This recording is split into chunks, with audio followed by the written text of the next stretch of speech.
Defining Duke is brought to you by Surfshark. So get Surfshark VPN at surfshark.deals/Duke. Enter the promo code Duke for 83% off and 3 extra months free. That's surfshark.deals/Duke. Enter promo code Duke for 83% off and 3 extra months free. Defining Duke is brought to you by Tommy John. Shop Tommy John's Cyber Monday sale right now. Get 33% off everything, plus free shipping at TommyJohn.com/Duke. It's one of Tommy John's biggest sales all year. 33% off everything, plus free shipping at TommyJohn.com/Duke. See site for details. Defining Duke, an Xbox podcast, is brought to you by, well, you. If you want to learn how to support the show, go to patreon.com/laststandmedia.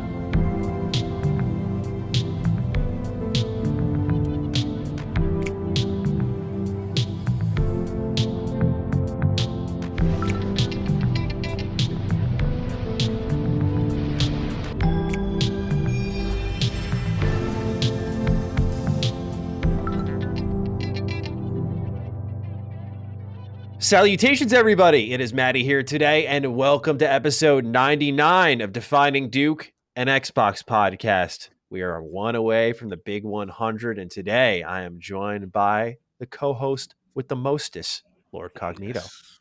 What's going on, man? What's going on? The Dukes are back. Indeed. A little different time, but you know, holidays approaching, a lot of games, a lot of stuff going on. Excited, man. How you been?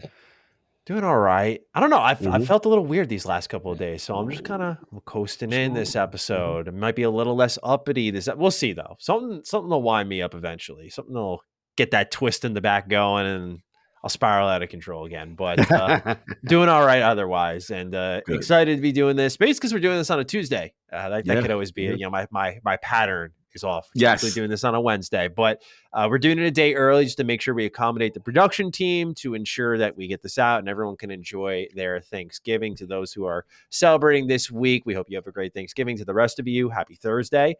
As always, we're available on patreon.com/laststandmedia. You can find us there. Throw us a buck and get early access to all our good shows, man. You don't want to miss out on DDU. This week, we treated you all really well. We had Cog's episode with Miles Dompier go out, and it was about the 2023 lineup, correct? Yes. Shout out to Miles, man. Have fun with that. Definitely you would miss. But Miles is good people. And I was challenged him. He pushed back with some good things. So it was fun. Yeah, I like that. Yeah. So, yes. That was the one I didn't catch. So I got to listen to that one. But I'm sure it was excellent based off the reception I saw for it. We also had our main episode go out talking about the Game Awards, which we're going to get back into because we did have some follow-ups from the audience on that. And last but not least, of course, our Josh Sawyer interview went out that week. So we did a triple dip with the Dukes last week. We appreciate, of course, the production team accommodating us and the Last Stand fans showing out. You know, we've liked what we've seen numerically. It's been nice to see the steady building of that Josh Sawyer interview. And yes, it was indeed our first interview on an official capacity with someone from Microsoft, which is a nice baby step forward for our show. I agree. I loved it. I thought Josh was excellent. I mean, the man, you could just be a sponge and just listen to the creative process and how he thinks. And Maddie has some great questions as well. Springer did. I tried to challenge him on some things. And he was pretty transparent. I thought he was really straight up with us, and I really enjoyed it. And again, salute to the LSM fam. Like they showed out with the love, the recognition, and people really saying, hey, they loved when he was on this platform. So Dukes, like I said, on our way up, hopefully more of that in the future. But I really enjoyed it.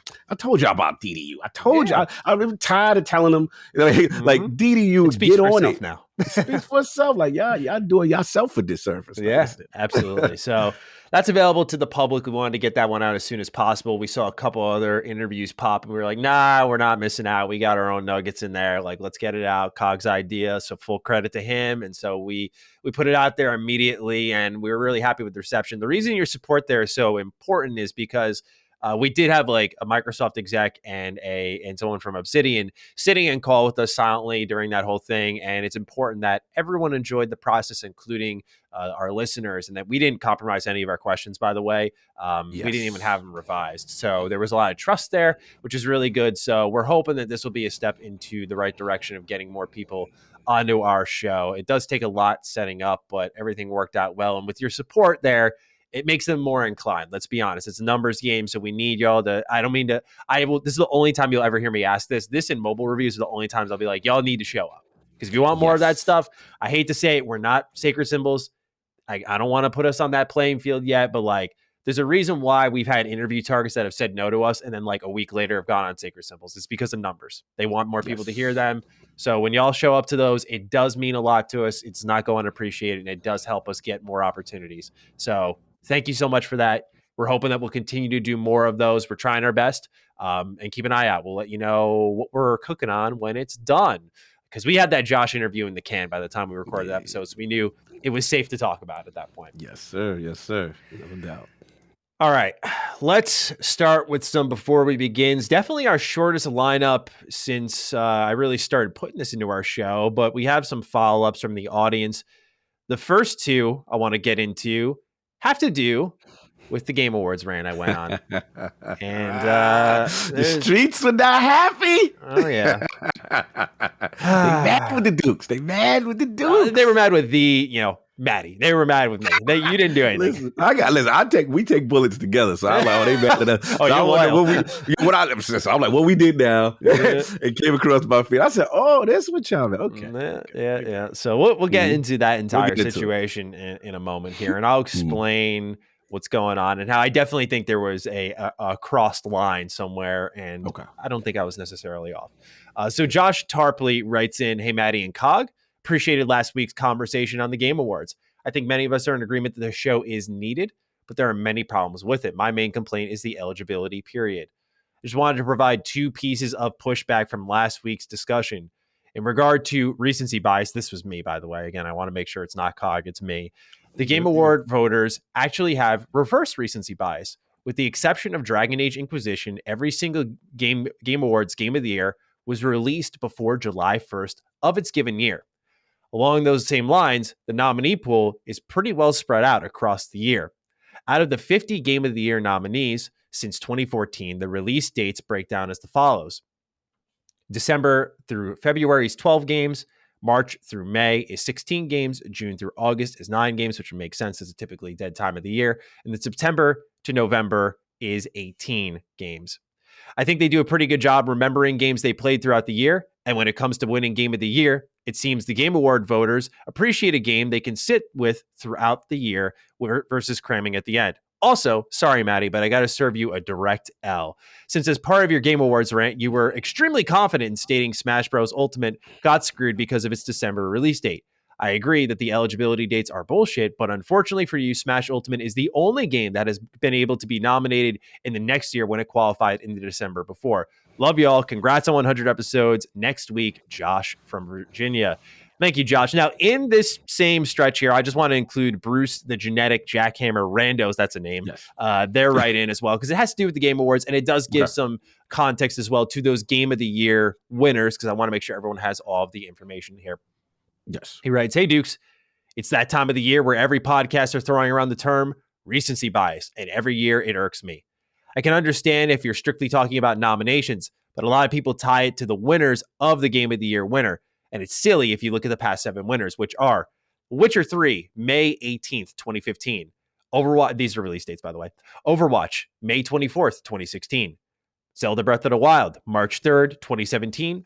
God of War, April 20th, 2018. I didn't know that came out on 420, now that I think about it. Oh, yeah. Sekiro, Shadows Die Twice, March 21st, 2019. The Last of Us Part 2, June 19th, 2020. And It Takes Two, March 25th, 2021. One of the frontrunners this year, Elden Ring, came out in February, so can we all agree to retire this term if it wins out over Ragnarok? Please, Cog, let the Iron Lords know as well, as I was having a shot every time someone said recency bias on the latest Iron Lords podcast, and now I am dead. Keep up the good podcasting, guys." I didn't see that last line when I copy and pasted, so I do apologize. I did not mean to drag your family into this. Man, listen, when you take a bullet, I take a bullet too. So we got to take these bullets together. But I can comment on the last one too.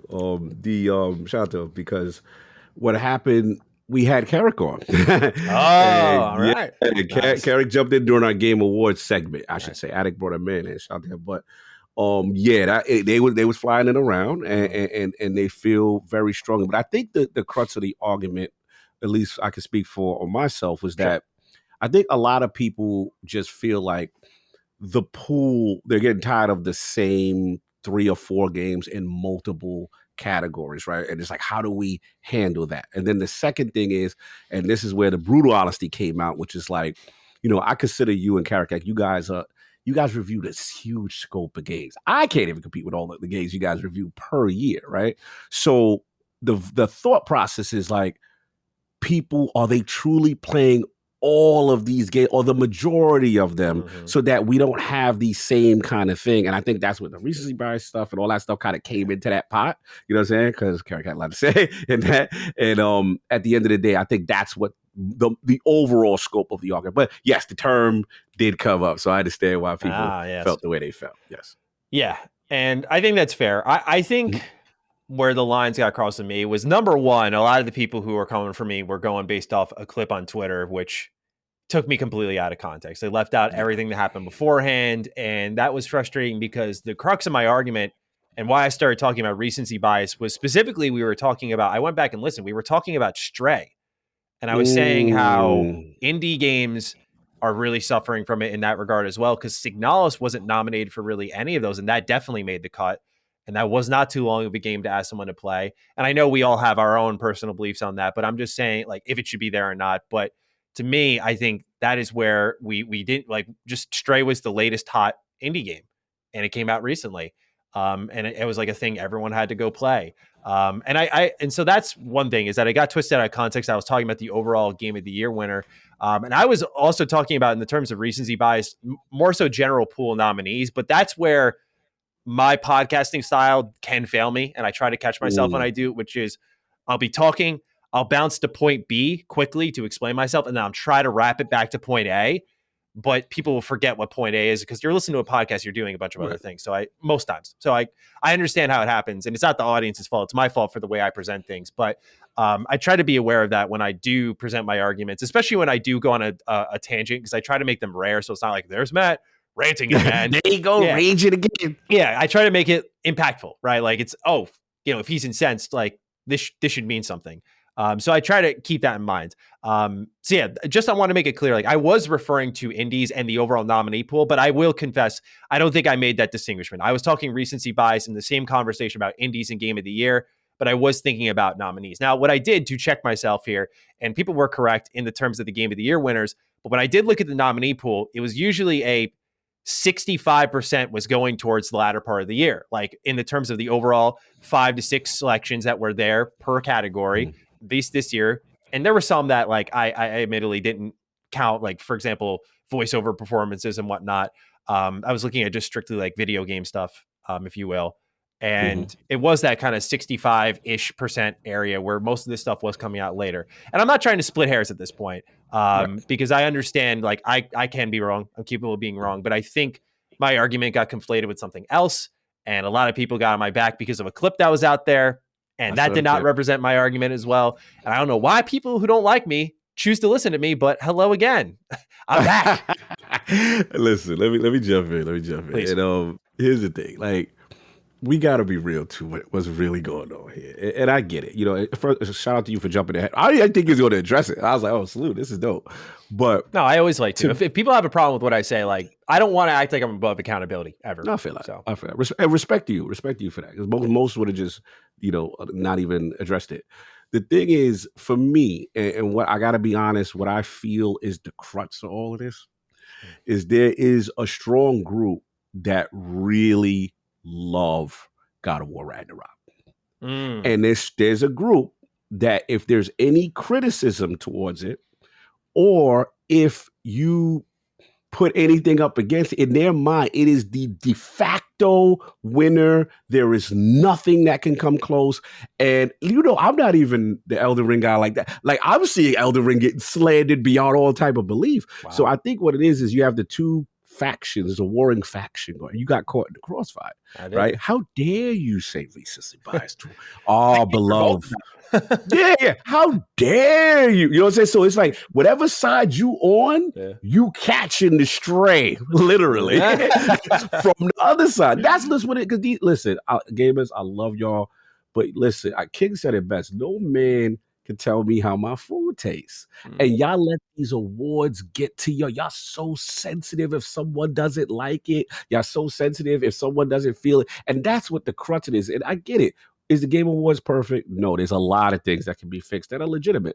But I think when someone doesn't like someone's game of the year, bro, it's beef in these streets. It's blood. So that's where you see the clips. That's where you see it. Everybody coming for it's war. There's a certain group that wants that crown. They want their name and lights. That's what this is. You got caught in the mix of that. You got caught in the crossfire with that. Yeah.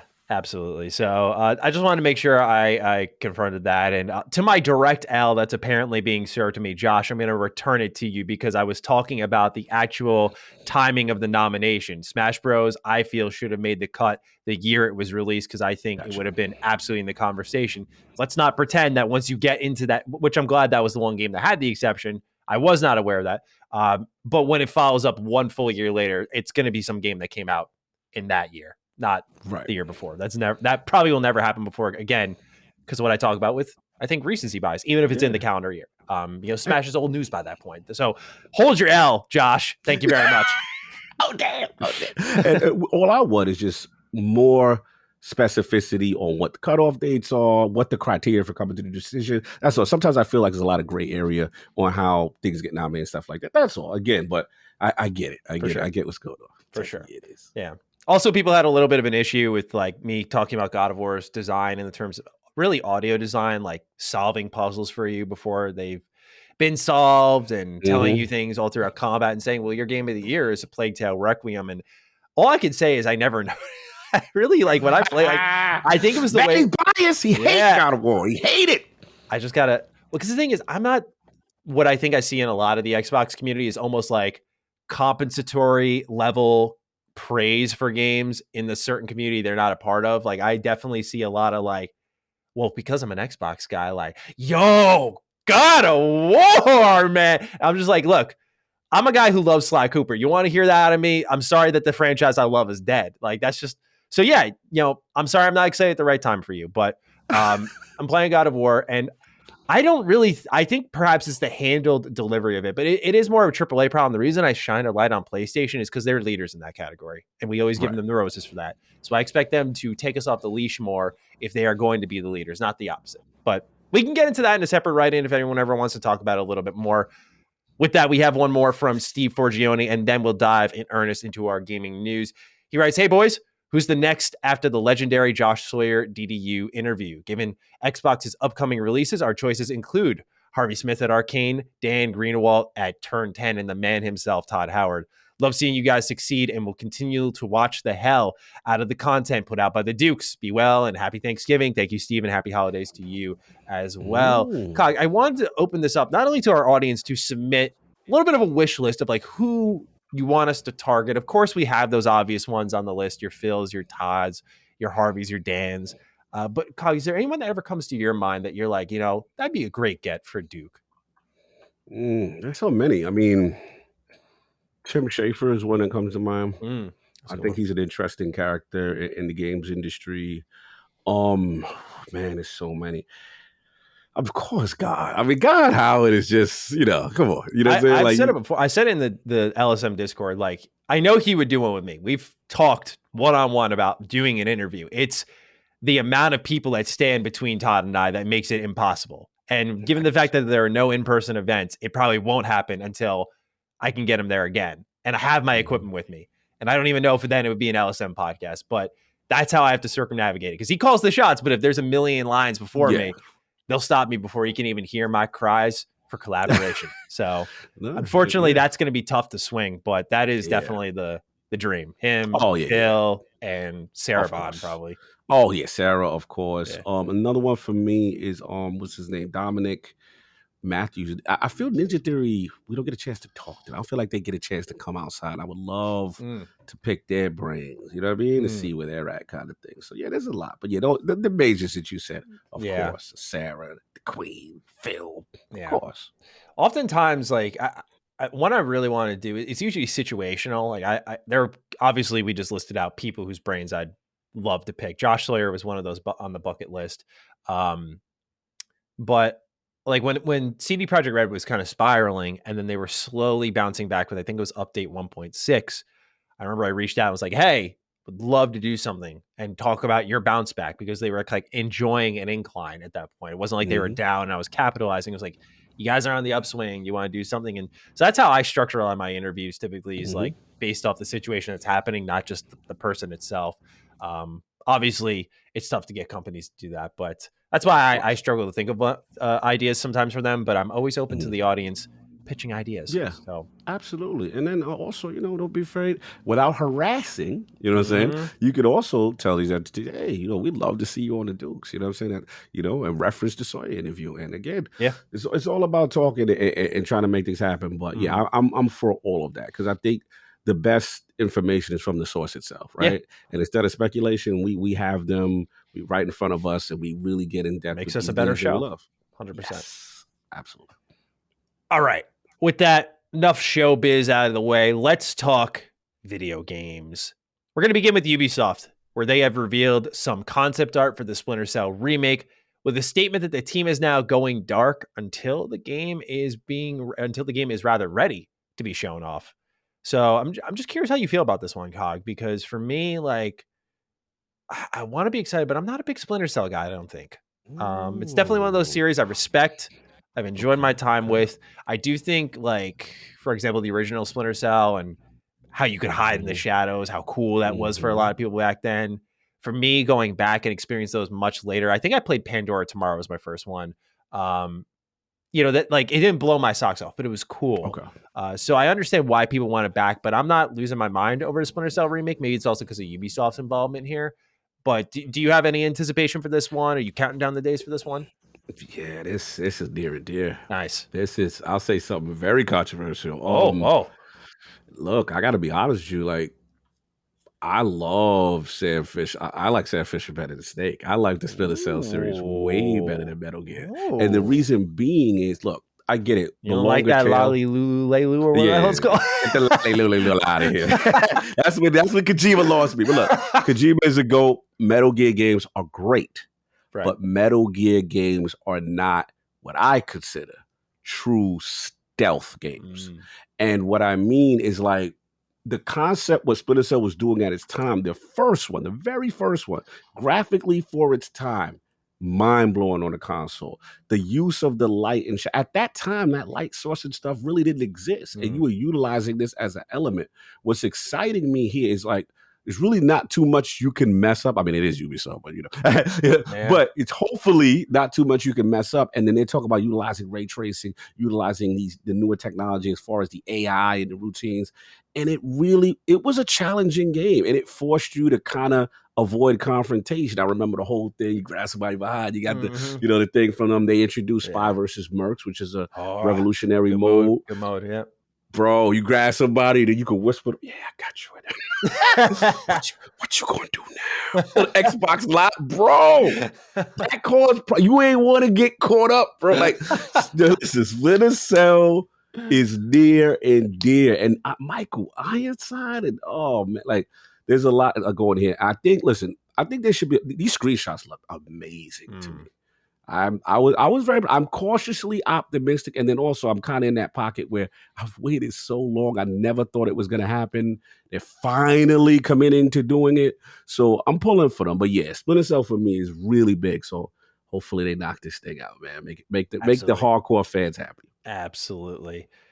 Next on the list, another delay, Dead Island 2. It's getting pushed back to April 28th, 2023. It was originally set to release in February, but now it's getting bumped again. Is there any concern for this one, Cog? Or do you think this is like a little polished delay? Like, we're just cleaning it up for those couple of months. Isn't it the second time? Or yeah, I mean, well, it depends how you count it because it was got gone for redone. a really long time. It got passed around by a couple developers. Yeah, I mean, it looked good during the second. I remember praising it, saying, "Hey, yo, this new team that took over, they really looking like they've done a good job." So I'm not gonna get too crazy because it is. I look at it like a reboot in a sense because it's a second team, but we'll keep an eye out on this date though, see if they hit this target. Yeah, because it's Dam Busters who's doing it, I believe, and Dam Busters was the developer of they did. Oh my god, which one did they do? It was Homefront. I think it was the Revolution, is what it was called. Okay, and that game was bad. Oh, damn. So I'm hoping that this is just a really out of left field great experience, but. This kind of gives me that, speaking of Ubisoft, that like Beyond Good and Evil 2 thing, where once it finally comes around, it's like, man, Splinter Cell, or not Splinter Cell, Prince of Persia remake, you just think to yourself, like, it can't be good if you've been gone for this long, can it? So, but I agree with you. When we saw Dead Island 2, that trailer was fun. It looks really fun, especially in a world where we had Dying Light 2, which I thought was amazing. So it was buggy, but it was awesome. So we'll see how it goes. Defining Duke is brought to you by Surfshark. This video is not available in your location. Does that sound familiar? Well, I hope not when it comes to Last Stand, Mr. Matty, or Retro Rebound, but otherwise, if it does, then let me tell you why a VPN is the solution to your problems. A VPN doesn't only increase online privacy, which, trust me, you need. The world's a little bit of a weird place right now, but it also helps you avoid hackers. On top of that, it lets you access entertainment, that peak fiction you're always looking for, because the content that you see is limited by your geographic location. But if you use a VPN, you can change your virtual location and forget about restrictions and censorship. Can't find what to watch on Netflix, Hulu, Disney Plus, or other streaming platforms? Unlock new libraries with a VPN. What if you can't watch a video? Again, hopefully it's not LSM here. Maybe you connect to a different location with a VPN then. Or you can't access certain websites or apps through the school or office networks. Try a VPN. It's all of these reasons why I like to use Surfshark. Get Surfshark VPN at surfshark.deals/Duke. Enter the promo code Duke for 83% off and 3 extra months free. That's surfshark.deals/Duke. Enter promo code Duke for 83% off and 3 extra months free. Defining Duke is brought to you by Tommy John. I want you all to imagine one thing with me. Just imagine getting everyone on your list the perfect gift in time for the holidays while it's still November. Well, you can shop with Tommy John's Cyber Monday sale right now and spread the joy of cozy.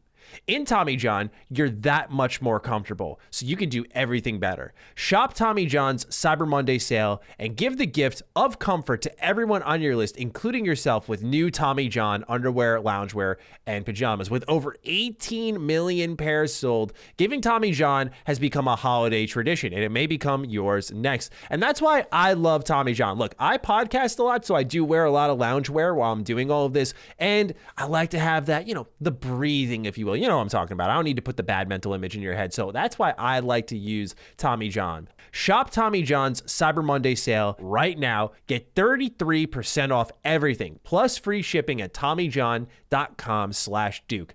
It's one of Tommy John's biggest sales all year. 33% off everything, plus free shipping at TommyJohn.com/Duke. See site for details.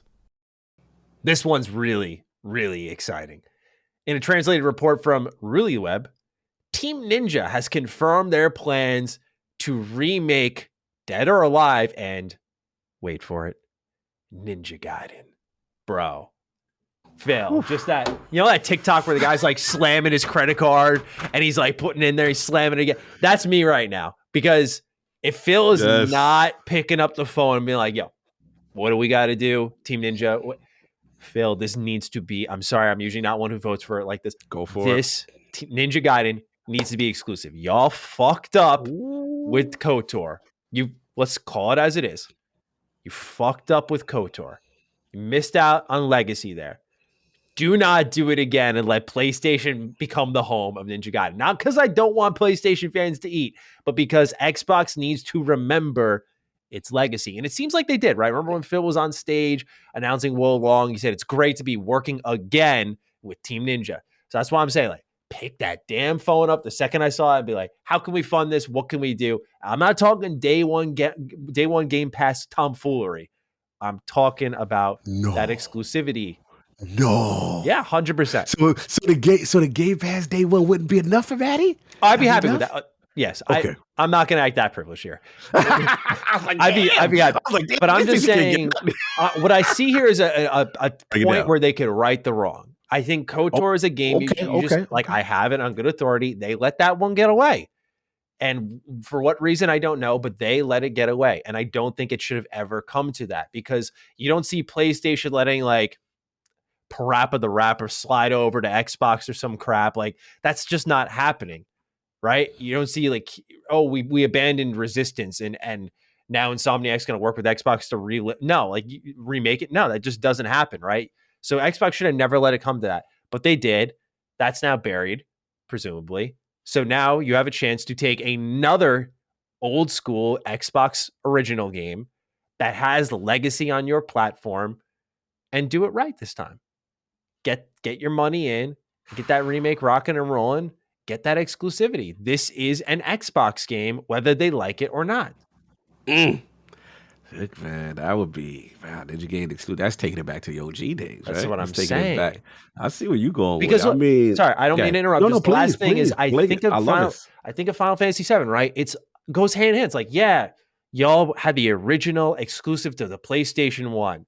So of course the remake's going to be exclusive to PlayStation in the console space. It was like an assumed reality based off legacy.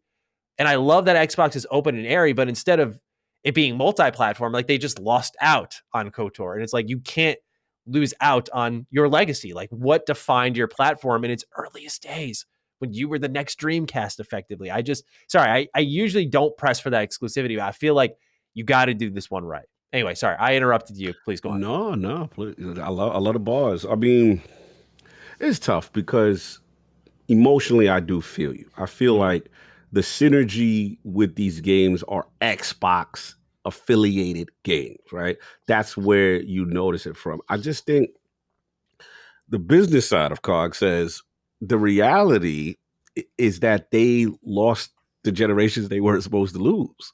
So when you lose, the Xbox One generation and PlayStation is the dominant platform, the price may just be too high for them to try to make up and say, okay, we give it to you exclusive, then we're going to want this specific bag for this level of exclusivity. And then we've seen on record, Microsoft don't like playing the exclusive games like that no more. Even with some of the Game Pass joints, we've seen some of them timed for a couple of months and then eventually, come over on to the other platform. Look, Team Ninja.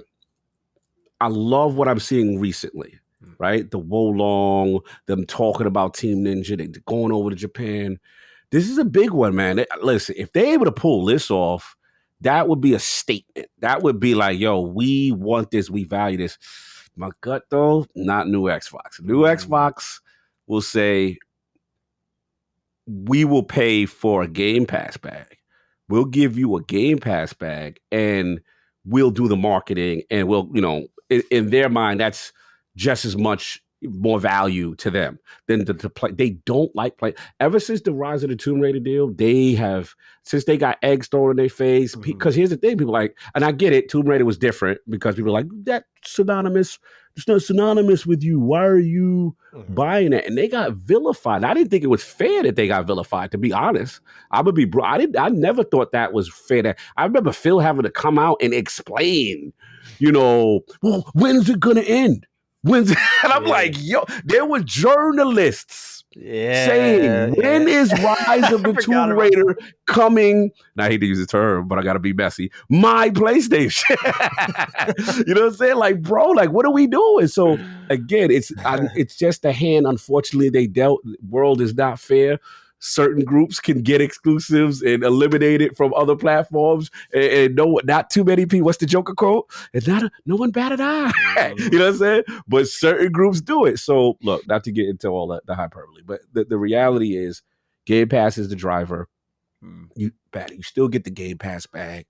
it essentially is an exclusive at that point. Everyone's happy. They get their bag from Microsoft front. They still get their back end on Sony, and you get the marketing. So, but look, if Xbox does exclusives again, I will say last point.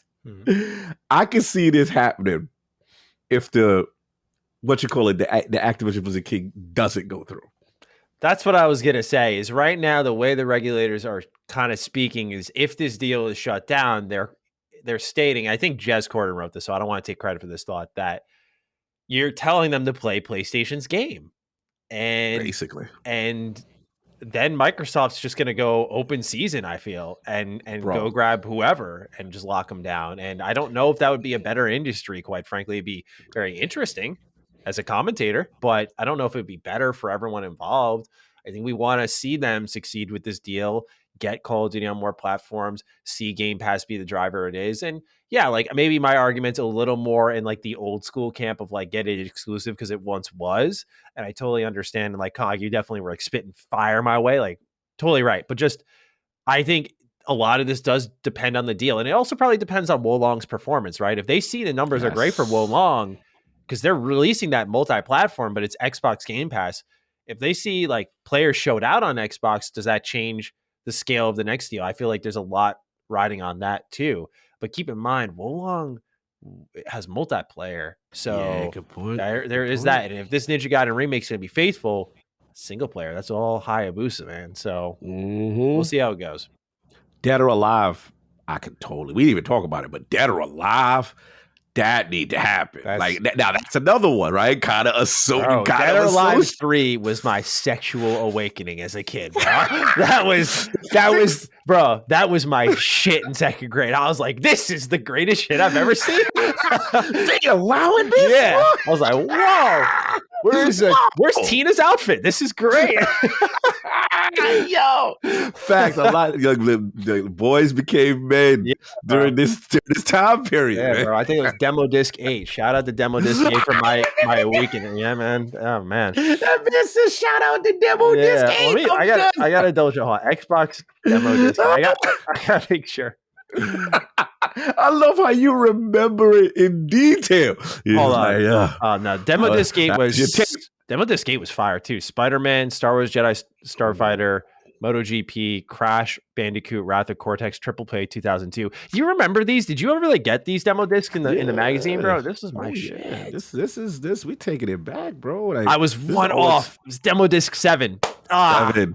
Yeah, and there's Hitomi on the cover. Yeah. This was the OXM days, right? Yeah. This is the Ryan the Duke McCaffrey days. Oh, dude, this was the demo disc, bro. Listen to this. Let me hear it. Dead or Alive 3, Halo, Jet Set Radio Future, Max Payne.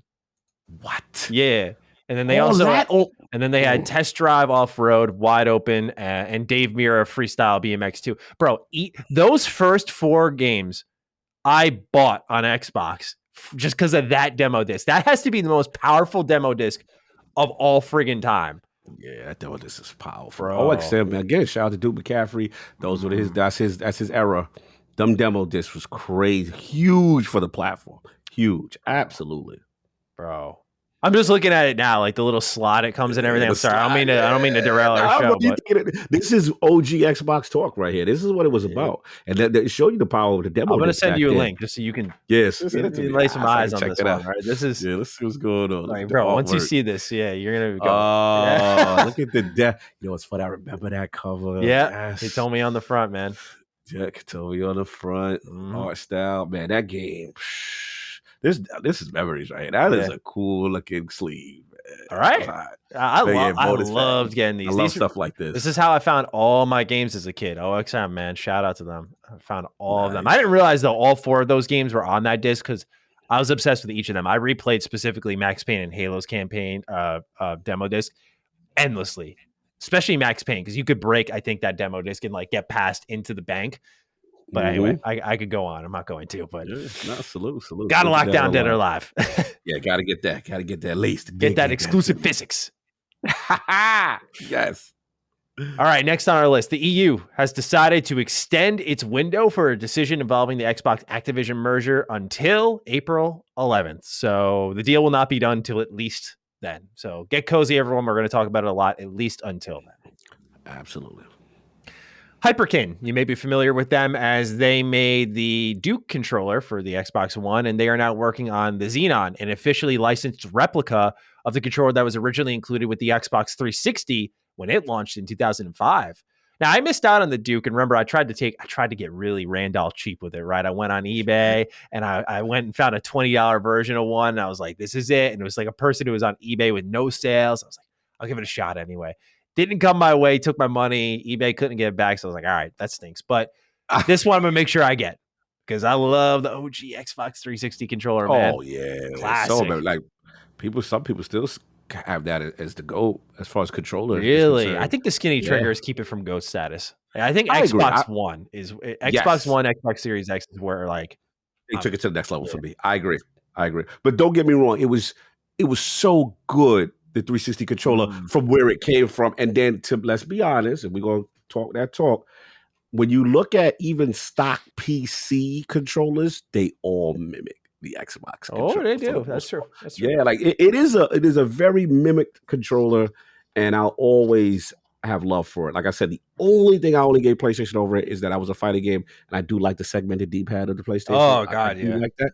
I love that for my fighters for whatever reason, just a little bit more precise. But to Xbox's credit, their D-pad has improved subsequent generation. Yeah, it's still too clicky though. Like, why don't they just take the D? I know they can't legally, but like the D-pad from PlayStation, just the pressing, because they had the pressing on the 360, but it was in this dial that was just rickety, man. It's like, come on, what are y'all thinking? I hated that dial. I knew exactly what you're talking about. Bro. There's like that indent. So when you did like a quarter circle forward or back when I was playing Injustice, I'm like, this is terrible. Like, I can't do this. So I grinded Wonder Woman in that game because she had the easiest inputs. I was so bad that, shout out to my man Kai Batsu if he listening, he found out to get the adapters so I could use the PlayStation joint on the 360. When I was playing Tekken, I'm like, I am not losing in Tekken because of a controller. Yeah, it's out of your hands. Well, technically, and I'm not playing a fighting game with the analog. Like, I can't do I'm not that guy. The people who use analog sticks in fighting games are borderline psychotic. I can't. I gotta coast. Like, I cannot with that. I am so bad. Like I said, that's how much I love the PlayStation controller for fighters. Last point, I forgot which Tekken was. I'm gonna say it's either Tag. Whatever came out in the arcade, and all my Tekken hardcore notice. One of those arcades allowed you, one of those units, what is it, Tekken 3, 4, whatever, not 3, it's probably Tag, whatever, allowed you to plug in a PlayStation controller into the arcade. People were rolling up to the arcade with their PlayStation DualShocks. Who got next? And don't use the joystick.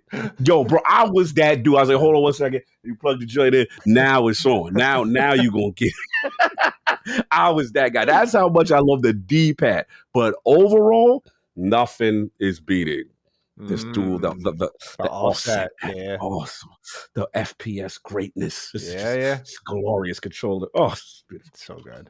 I agree. This one's not so good though. Yuji Naka, co-creator of Sonic the Hedgehog, has been arrested as he's being accused of insider trading. Naka is accused of buying shares in another company, Aiming, when he knew they were going to release a new title jointly developed with Square Enix. According to the documents, he purchased 10,000 shares in Aiming for 2.8 million yen, which is $20,000 in January 2020, and the new game was announced the following month. So I had a couple of jokes here. Number one, City Escape is now a philosophical journey that really talks a bit about what Yuji Naka's been through. I was also thinking about Shadow the Hedgehog, where when Yuji Naka was arrested, my man was probably like, damn, not here. There's so much of Sonic that's aged phenomenally now because of Yuji Naka getting arrested. But this man has had the most ass year and change I think I've ever seen in gaming. He released Balan Wonderworld and got arrested for insider trading, bro. That's fucking terrible. Yo, you stupid. That's a bad year. Boy, yeah. Man, listen.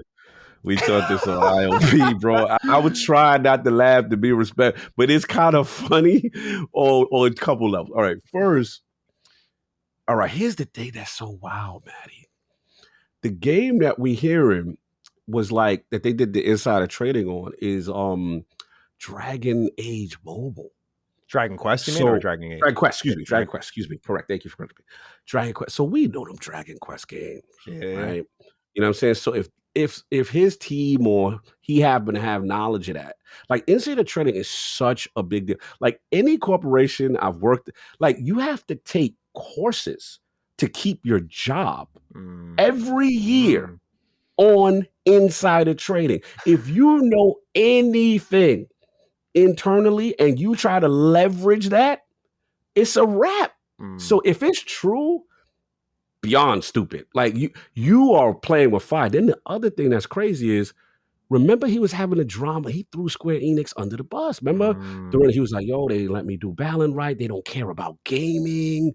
And then they removed him as a head. Someone brought to my attention that the timing of his removal is right around the timing of the alleged inside trader. So again, allegedly, who's to say if Square knew and maybe this is a part of the reasoning said removal, right? So you got that aspect to deal with. Then the two other people, one was like up to 350,000, I guess, worth of two of them versus shit. So to me, again, just looking for the outside, it's speculating. Like them two set off the alarms. They just went too crazy on the shares. And if they was his man or connected, this is just bad, man. It's disappointing as a Sega fan, and you know his history, the kind of co-creators of Sonic, and man, this is a bad look. So yeah, we got to see how this going to play. I mean, he's already arrested, but you know what the due process is over there. But yeah, insider trading, do not play with that. That is no joke. Yeah, it's incredibly foolish. He must have been very desperate to have done this. And I don't mean to laugh too hard, but it's just like, that is a really terrible stretch for a guy who created now one of the most iconic faces in gaming, one of the most iconic mascots in entertainment, to insider trading in Balan Wonderworld. Like, you can't not get a good chuckle out of that, man. That's fucking horrendous. But I didn't know that about the training that you'd receive at a big company like that. So that's a really interesting nugget there, because that's makes it even worse. Like, what was the thought process? Bro, it's legit college course. Like, you have to take Q&A and you have to pass. I have to pass this. It's a test. Every corporation I've ever been in, every IT, anything, they all have it. There's no way they don't have it over there. Yeah. So yeah, he's playing with fire. Like if he willingly did this again, I don't know how hard times were. I hope that's not true, because this is a terrible look. And then the game involved. Like, oh, bro, come on. Like, yeah. Next up, this one's pretty exciting for Xbox fans, and perhaps doesn't mean something for the Game Awards. Ninja Theory has finished their mocap of Senua's Saga, Hellblade 2 COG. Are we seeing anything soon? What do we make of this information? Do you think perhaps that September release date I predicted is looking pretty nice? I feel you're getting stronger. I don't like a little more powerful. Yeah, you're getting too powerful right now. You know what I'm saying? But look, I think it could lean in your direction. Mocap's finishing. I mean, doesn't mean the whole game's done, but good sign towards progression. I think things may be trending your way towards that second half of 2023, which you stole my Hellblade. But yeah. Now, as far as your original question, Game Awards, I don't know, man. It's will I be mad? Yeah, like I think that's just too much. That's just too much. Now, will I be mad if it happens? Absolutely not. You know what I'm saying? I want to see it. And the main thing at this point is we need to see the combat, right? So they did the mocap. I'm assuming this combat is in. Gotta be there. So that's where I'm at with it. And I love this game, man. This is the game. Last thing I'll say, I think this is the game that if anyone that was on the fence about Xbox Game Studios, if they nail this is the one that I think the masses might. So I'm gonna surprise you. Some might even more than Starfield. The casual. I agree. Yeah. You know what I'm saying? Because I know in my mind, I know what Starfield is gonna be, but you need that formula game and that graphical fidelity game, and then the voices start popping, and the whispers start happening. Senua, no, turn away, run. Like, bro, woo, it's on. Like, throw that joint on some Dolby Atmos headphones. You're gonna go crazy. Like, it's psychosis done on the highest level. So I'm ready. But yeah, I think this is a good sign. At least you like to see stuff like that. It's progressing. That's how I look at it. It's progressing. It's going. Absolutely. Yeah, I'm excited about it. I'm happy to see that progress is being made. Certainly out of many of the Xbox games that we've seen have been in development for a while. This one's been a pretty consistent one with updates and things to see in the terms of trailers. So I'm expected to see it one more time. I think that they're going to put a date on it. I think they're going to put it. I don't know if it'll be at the Game Awards, but like, we're definitely, of course, we're going to see it one more time. But I think the next time we do see it, it will have that date. And I think it's smart because if you do it here at the Game Awards, then you can kind of set the expectations for a nice look at the gameplay, like one final time, maybe at the showcase here, because you have to keep in mind, this was originally a $20 indie style title. Now they're scaling up. They're going to be charging more.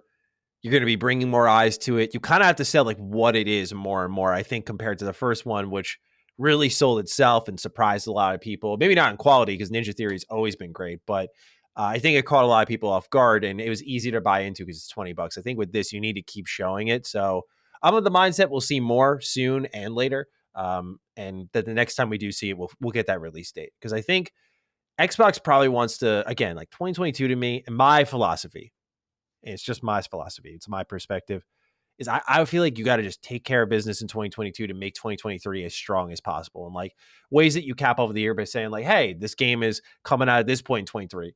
Let people really map out the year, get excited for what's to come, right? So it doesn't feel like hollow promises when you deliver. I don't know.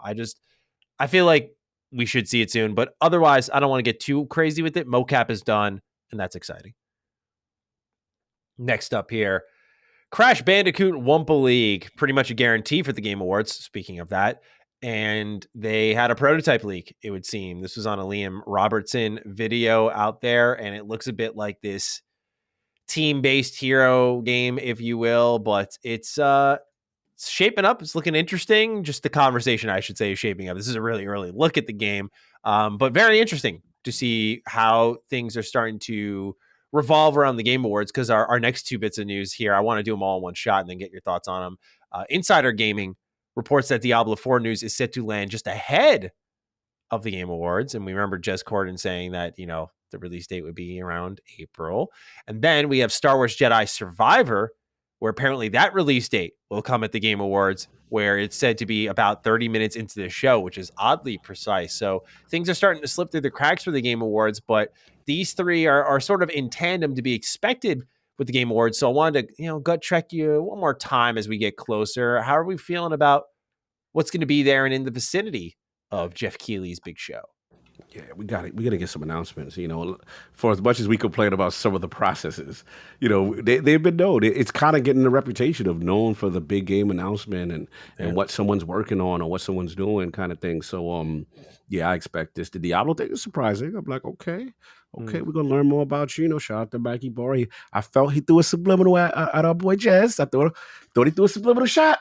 He was like, yeah, don't listen to what you believe, all or whatever kind of thing. I spoke to Jez. Jez was like, it could be. He said, hey, very well could be, as far as the April date. I will say that we're learning more about Activision Blizzard King and how things are pushing back. And, again, I would love to see if there's, how they move the chess pieces around. Because you can't tell me that Xbox doesn't want that in Game Pass.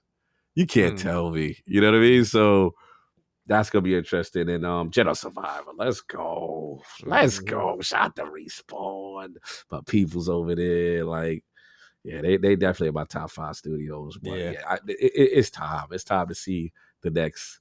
I was so proud of them for that first one. You know what I'm saying? For Fallen Order, to prove the EA, look, don't kill these single player games off. Don't monetize everything. Don't loot box everything. We could do traditional gaming and win. And it's beautiful. So let's see what the next chapter is. I'm ready. Yeah. It's funny. The tweet you're talking about, I looked it up, and he literally says, "Don't believe everything you read." So I'm curious what that means. But it's right, clearly the timing was right next to the speculation. You know what I'm saying?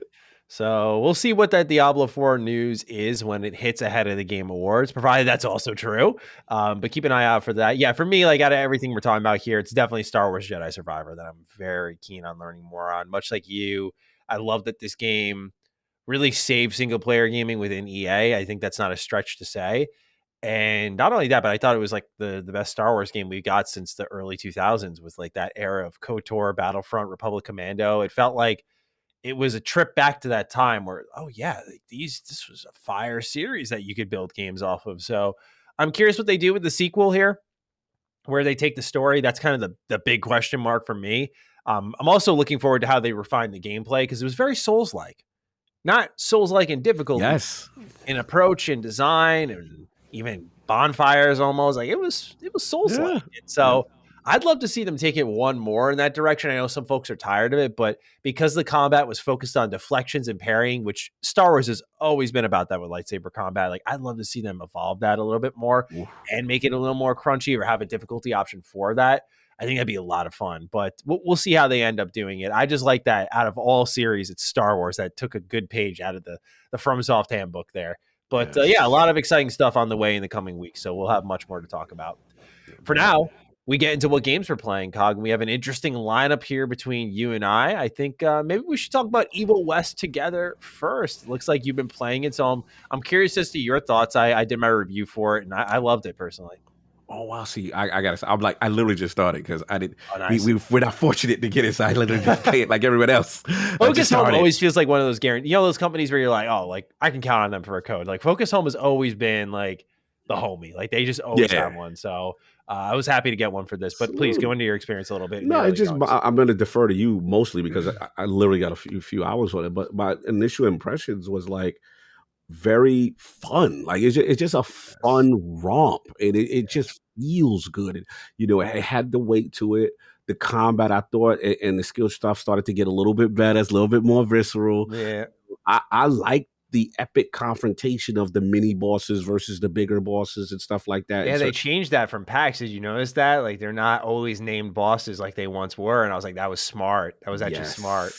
Love that. Yeah. You know, certain things, of course, are going to be the traditional on rails where you press a button to kind of swing across and slide over and stuff. But to me, I liked it because graphically, it made it look good. I will say, let me ask you this, because I'm having an issue. I don't know if you did it on PC or Xbox, but yeah, like the Xbox version, I put it on performance, 60 frames. It feels smooth. Don't get me wrong. It's fluid. It's nice. But it's like this, I don't know if it's a 4K issue or an HDR issue. It's very orangey. It looks weird. The color grading in that game is OD. It's insane. I said it in my review. I played it on PC and I said someone put the color grading and did not check it. Yeah, like especially early. It gets better, but in those early levels, that orange is heavy. Bro, okay. I'm thinking, I'm like, yo, what is wrong with my TV? Like, why is it? Like, I'm thinking, I'm like, it's got to be this game. That's an Unreal Engine thing. Yeah, that requires fine tuning. It's super. This is the orangest of orange games I've ever seen in the beginning. So hopefully, as I go to different, you know what I'm saying, biomes or locations, that will change. That makes me feel better because I thought I noticed it because like I've worked with color grading in Unreal and like it takes a lot of fine tuning. But I thought, oh, I just noticed this because since I work in that, like, oh, I'm gonna pick up on that. But hearing you say it, I'm like, okay, I'm not crazy. Like it was pretty aggressively orange in the early. Very aggressive, yeah. But like the game is, you feel like a badass. Like you just wrecking stuff. The set piece is funny. I mean, I love vampires. It's just speaking to me. It just feels really fun. So I'm going to defer to you for the second half of that part because I wanted you beat it. Like I'm assuming I got really far, reviewed it. Like what's your thought process as you've been playing it much longer? Yeah, man, I loved it. I really did. I thought it was you described it perfectly, and that's a fun romp. It reminded me of like an Xbox 360 game and its design, and I think that's why I really liked it. You know, we're in a world with like bloat and open world stuff, and that's all great. Maybe not the bloat part, but like I like that there's games with a lot of content because I think that speaks to a particular audience. But I like that what you have here is very much like God of War meets Gears of War meets The Order 1886 meets Damnation, for those who remember that cowboy game. And it just has, again, that 360 feel where you'll have a stretch of exploration and then you'll clearly enter an area that's going to be dedicated to combat. And you kind of rinse and repeat that format. And I like that presentation with games. I've always been partial to hub-based games, so that's why. But what I also loved was the universe, man. This world is so cool to me. Like, I called it peak fiction in my review because I love alternate history. I don't think we tap into it enough in video games. That's dope. And it's why I love Wolfenstein, for example. Oh, like, yeah. This kind of idea of like, what if the Nazis won and they were like really advanced society and you had to fight back as a rebellion? Like, it's really cool and imaginative, and it creates these awesome stories that almost write themselves to me.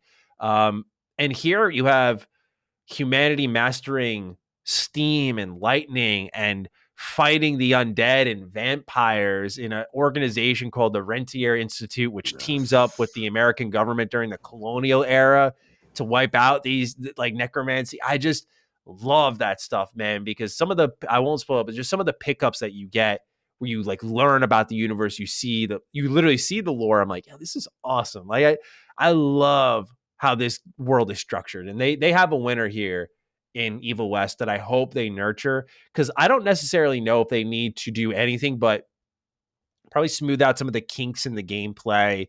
There's some moments where it feels a little rigid, especially coming off of God of War. It'll feel a little rigid, but it's impressive, man. I'm glad they charged $60 for this one, because normally Focus Home is known for, let's try to do AA $40 and we're going to compromise a part of the game. This one didn't feel like they really compromised anything. Like, they took a lot of mechanics inspired from other games. They never necessarily surpass any of those games that they copy.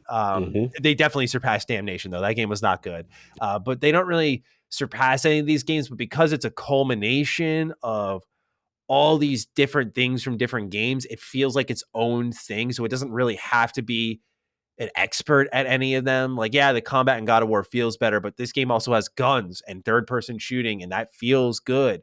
So I love this game, man. I really do. I don't know if it'll probably crack top 10, but it was a fun romp nonetheless, and I really do recommend it to people. It was a good time. Nice. No, I'm glad you said that. That gives me, and it's co-op. I haven't tried co-op, but I got to try the co-op too. Yeah, I'm dying to try the co-op. So yeah, like I said, I messed around with that. You know, as I put on Twitter before, I got through Pentiment. You know, I got Pentiment. Yeah, how'd you like it? Yeah, I liked it, man. I liked it. I think Act 2 was the height for me. Act 2, I was just so invested. Act 3 is a little controversial for me. Okay. A little controversial. They did something I didn't want to know how I felt. And then it kind of rounded itself into form. And I'm like, okay, kind of thing. I don't know if I got to ask you. Actually, we were asked by Cobra Commander if we're doing a spoiler cast on Pentiment. Yeah, we can set that. I think that's an obvious one. I think Pentiment should be one. Grounded's a tough one because I realized how hard. We might get Colin on that Pentiment when I was describing it. Oh, is he playing it? When I described it, he said, yo, I think it's a joint I'm going to like. I'm going to have to fire up that X. I said, come on. Good. All right. Yes. All right. Yeah, so we had to go across. Yeah, so look out for that. You look, I don't want to get too deep because I figure we will do a spoiler cast, but sure. It was the game I didn't think I needed.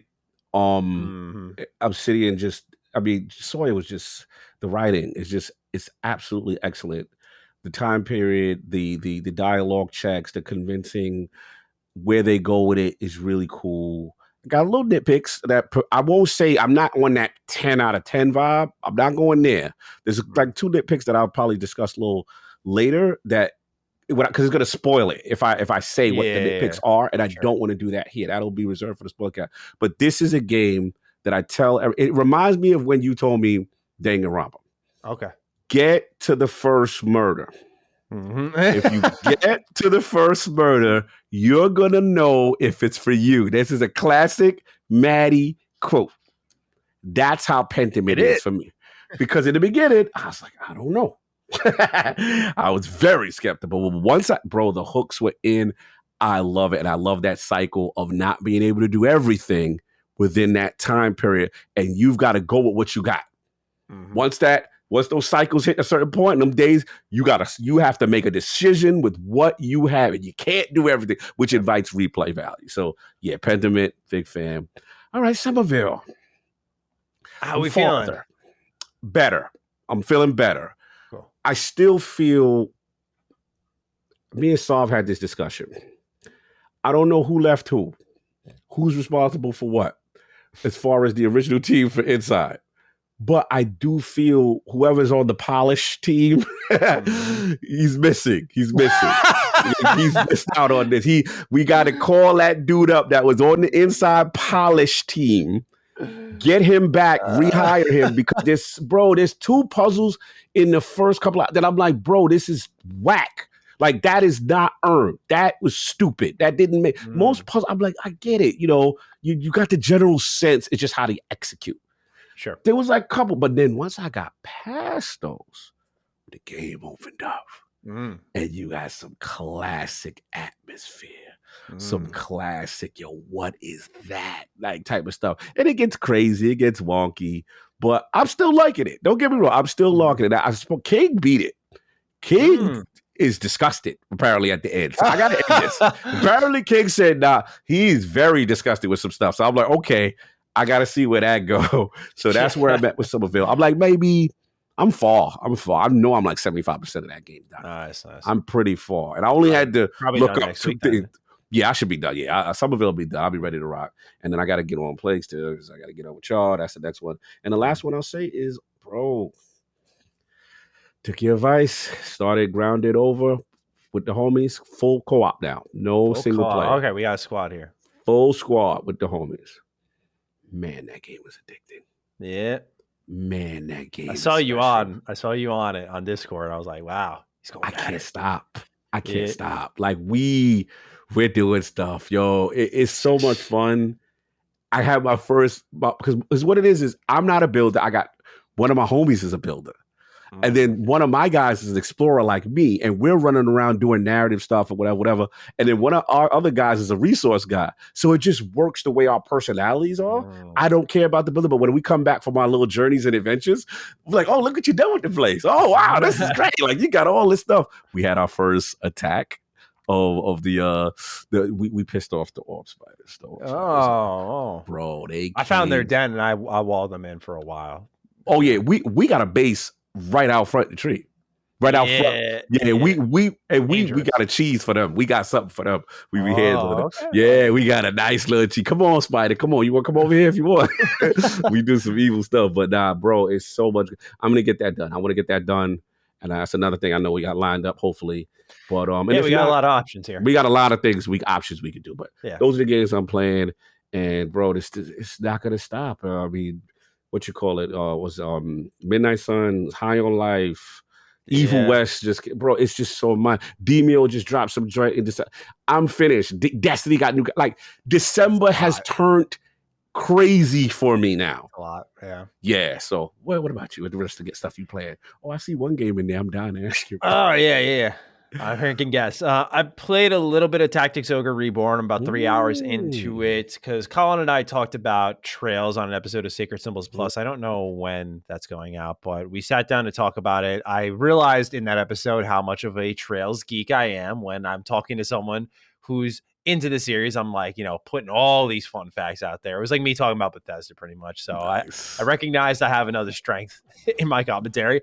But we brought up Tactics Ogre Reborn a lot because Trails is a heavily political series, and he said like he loves this game, Tactics Ogre, because it is political. And so I wanted to try it out, especially because I love it. I want to support Square Enix and their remakes of these kind of sprite-based games and make sure I get on them because some of them I missed out on. Funny enough, I bought Tactics Ogre when I was at PAX. I went to this shop called Second Chance Games, and I bought it to do a video for it at some point on Retro Rebound. And then they did this remake, and I was like, all right, I guess I'll do that instead. So I'm playing that now. I'm a couple of hours in, and I'm in the middle on it right now. Like because I played Triangle Strategy this year. One mechanic that I don't know how Tactics Ogre goes at all. I'm going in as blind as can be, so I don't know how this evolves, but I think the way they kind of just drop you into the story, I feel really lost. Like they're mentioning this kingdom over here and that kingdom over there, and these people were rebelling over there, where I feel like Triangle Strategy eased me into it a little bit better. But I also respect the kind of splash into the story that some narrative designers do. Like they'll just learn. They'll stick with it and learn. So I'm going to give that time. I'm going to let it cook. But one mechanic that Triangle Strategy has that I love is if you are to sandwich someone, let's say there's a unit in the middle and you go on one side and someone's on the other, and when you attack from one side, they'll double up and attack them on the other side. So it encourages that collaboration. But the class count in this game is insane. There's like the Valkyrie, the Rune Fencer, there's a Cleric, an Archer. You can equip them with everything. You can recruit people to your squadron, your order. I have my order named Revan, so I am the Order of Revan. I was thinking of the Knights of Revan and stuff, so I was like, that's kind of cool. But yeah, I'm a couple hours in, so I don't want to be too decisive on how I feel about it. Right now, not captivated by the story, and the gameplay feels weaker compared to Triangle Strategy, which it should. It's an older PSP game, but I'm going to give it a lot of time. I'm going to play it for Retro Rebound, so I'm going to play it to completion as always, and I'm going to see what it has to offer me, because I love playing these older Square Enix games. Just on a separate note, like that was a special era, and they still kind of have that energy with these remakes, so I'm happy that they're hanging around with that. But I'm imagining the game you want to ask about is this third game, yes? Yes. Yeah, I've been playing Pokemon Scarlet. That's the one I've been playing the most outside of Evil West, because Evil West was done. So, yeah, Pokemon Scarlet is controversial, of course. That's not news, but it's funny because I feel bad for Game Freak, and I know some people when I put my review out on Retro Rebound weren't crazy about me saying that, but I feel bad for them because I feel they answered the bell when people said like Sword and Shield ain't it. It's not open enough. There's not enough choice here. Like we're looking for our almost Breath of the Wild. I feel like they answered that. Like they created a truly fun to explore, fun to be in open world where lots of things are happening.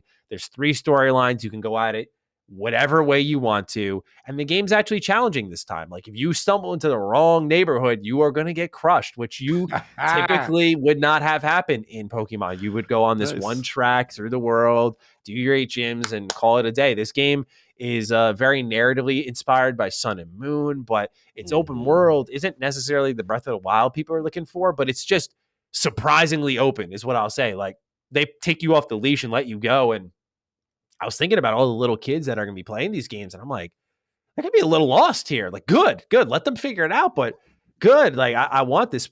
And the reason I feel bad is because they've answered that, I think, so well mechanically, but technically, this game is probably the worst we've seen all year. At least one of the worst. Clips online, bro. Yeah, it's bad. It's bad. It's really bad. And look, everyone who watches me knows like I'm the farthest from a Pokemon defender. I've been out of the series for a while, man. Like I played Heart Gold for the first time. I dipped when Mega Man Battle Network came out. I was like, yep, see you. Like this shit's whack anyway. And so I moved on. And so for me to say, like, I think a Pokemon game is actually pretty good, I think says a lot. I like Legends Arceus a ton. A lot of mechanics from that game, like the way they catch Pokemon, the way you navigate the world and fill out your Pokédex are missing, which are like some of the best parts of the game. So it feels a little incomplete in that regard too. Like they were just in the middle developing 2 projects and they didn't share resources enough. But yeah, the technical woes of that game, Scarlet, I mean, are not exaggerated. They're not just clips cherry picked online. This game is breaking all over the place. You can play it from start to finish and the quests aren't breaking. The content works, but the pop in, the LODs and how choppy they are. It's fucking gross, man. Like it's gross. Like it's really, I'm not usually that type of dude. I can play these buggy games. I play Bethesda games. So like I can, if the game's fun, like I don't care. It's like right, absolutely. It's not like I won't acknowledge it and talk about it in my reviews, but like it's not going to sour my experience that much. But this was like, it's egregious. It's constant. It's in your face. And what's sad is you cannot say this is a Switch Pro thing that would solve it all. This is a art tech issue on Game Freak, because when you look at what Xenoblade Chronicles 3 accomplished just a couple of months ago, and how staggeringly big that world is, how active it is, how many towns are in it, how many people are packed into it, how much dialogue's packed into it, how gargantuan the boss fights are. I mean, that game pops off, and it's on the Switch only. And it is impressive visually. There's no weird pop-in. Like, there are levels to technical wizardry, as we all know in this industry, but now Pokemon is being hard exposed by someone doing a really good job when they are doing the worst. And that's okay if you're like an indie dev trying to punch up above your weight, but we're talking about the highest grossing property on planet earth. No exaggeration. It needs to be better. They need to not be stubborn with the tech behind their art. They need to accept help. They need to hire more people. This is actually not a Switch problem, though, in my opinion, because again, if Xenoblade Chronicles 3 didn't exist, might be a slightly different conversation, but we've seen Breath of the Wild come out.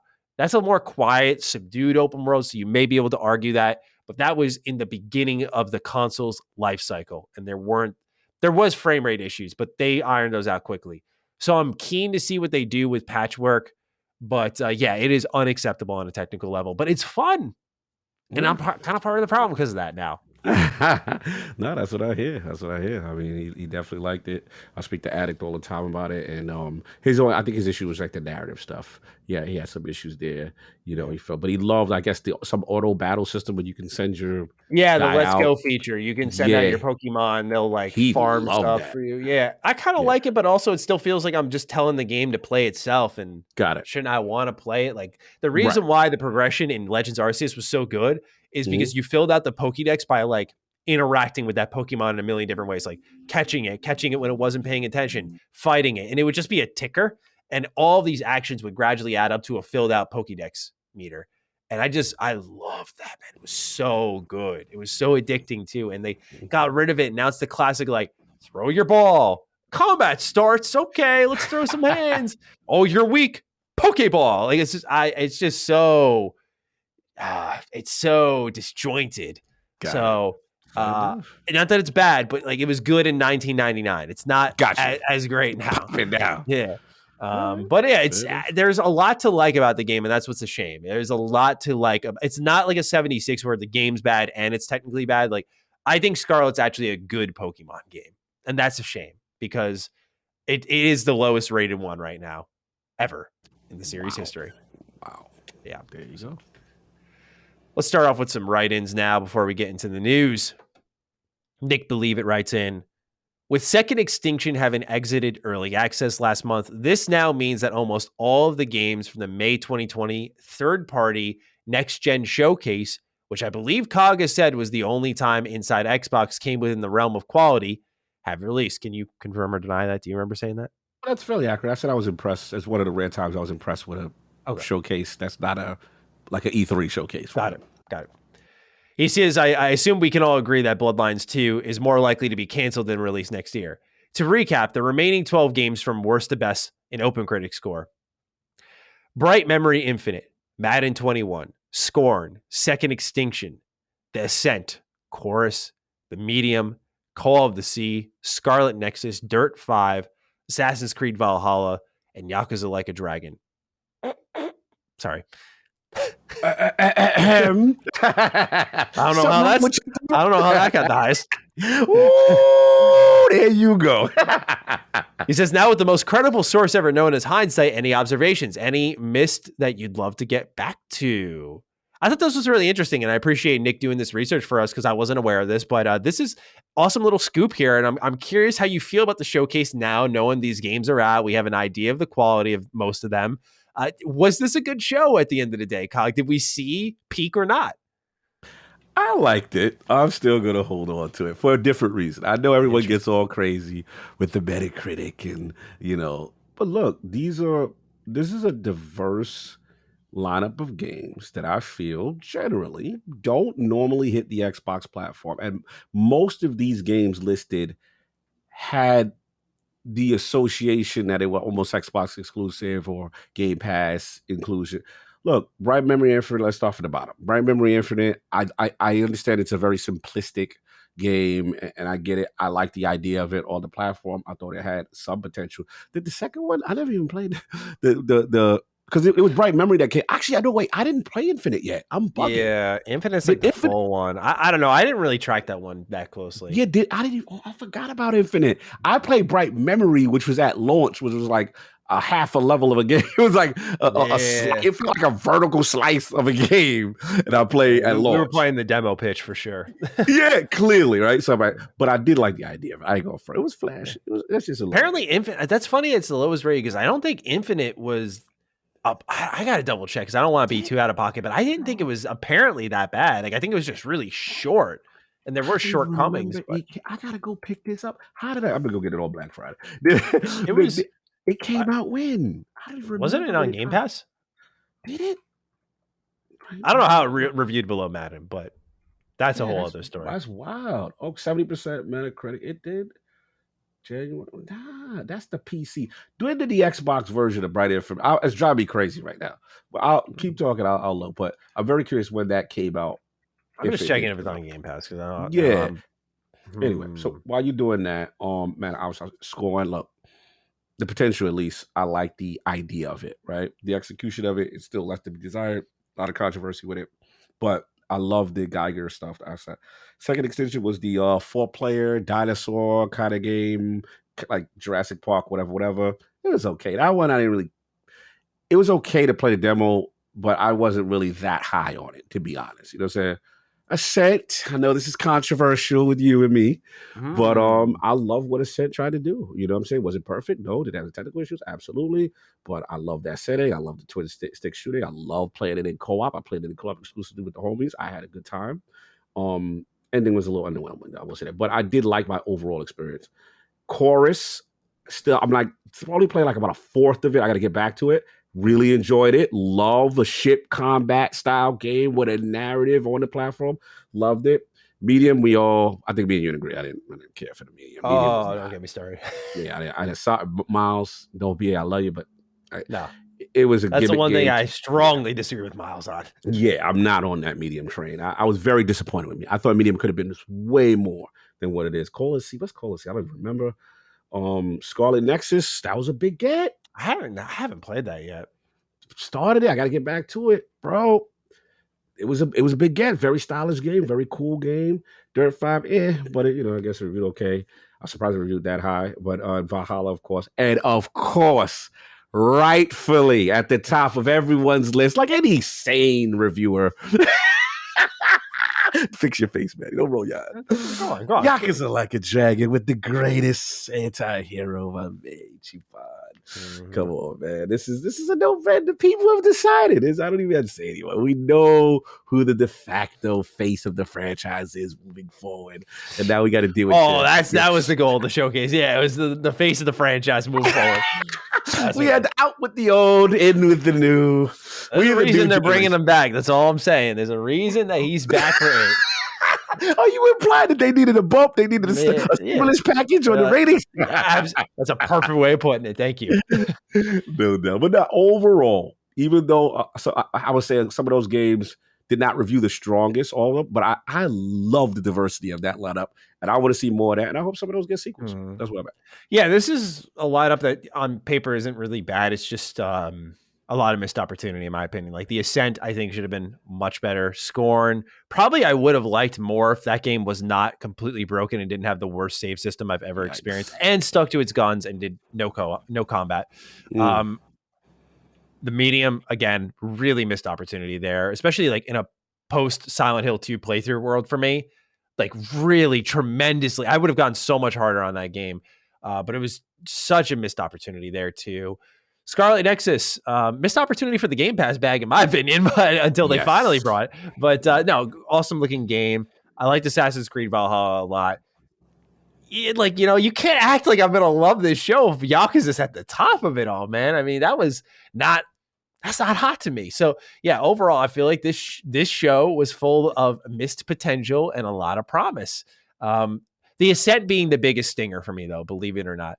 The Ascent was the one. Yeah, you wanted to love it. Oh my God, bro. I wouldn't shut up about it. Like every trailer, I was like, yo, you guys gotta check this out. This game looks great. I put it in my Xbox news videos.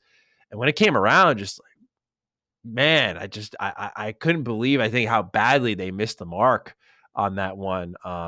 Especially in its world traversal and its number balancing. Like, I don't know how it just brings up a whole conversation on these games with any type of RPG elements, just foregoing the math. And I'm not a big math guy, but foregoing the math on builds, foregoing the math on, more importantly, damage calculations and how easily you get squashed in that game, and how between zone A and zone B is a place that's like 40 levels ahead of you and you get crushed. Like I can't wrap my mind around it.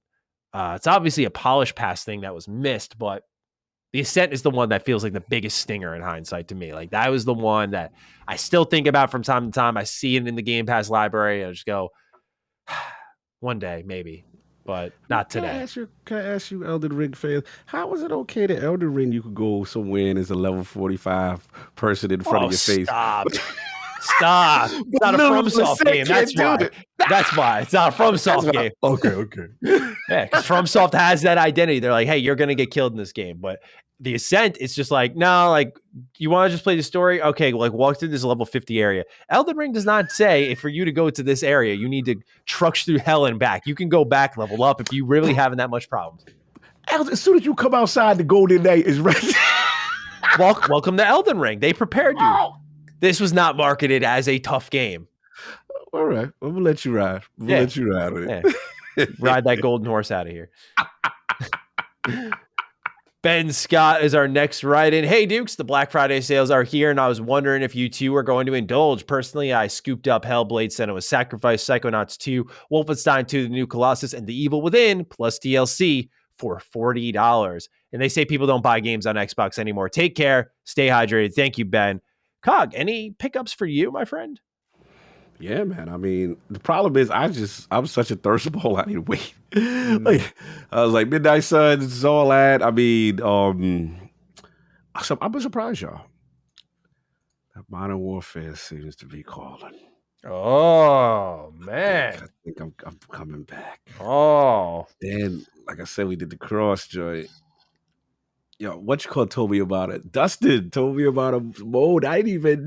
They got some joint called a DMZ or something. And it's like, it almost feels like 3-player co-op PvE/PvP, almost Dark Zone energy, where you go in with loot and then there's like stuff to be found, and then there's an extraction on the come out, and there's other teams in there, there's other player enemies in there as well. I mean, AI in there as well.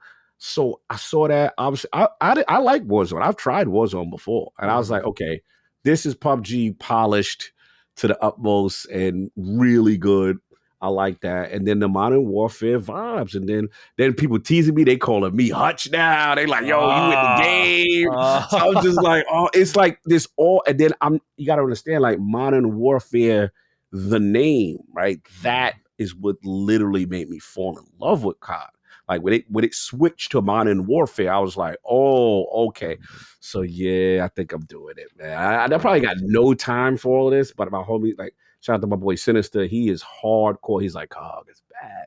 And you know what gave me the last thing, put me over the edge? And this is like, people don't understand. Like, I come from that COD era. Prestiging, search and destroy.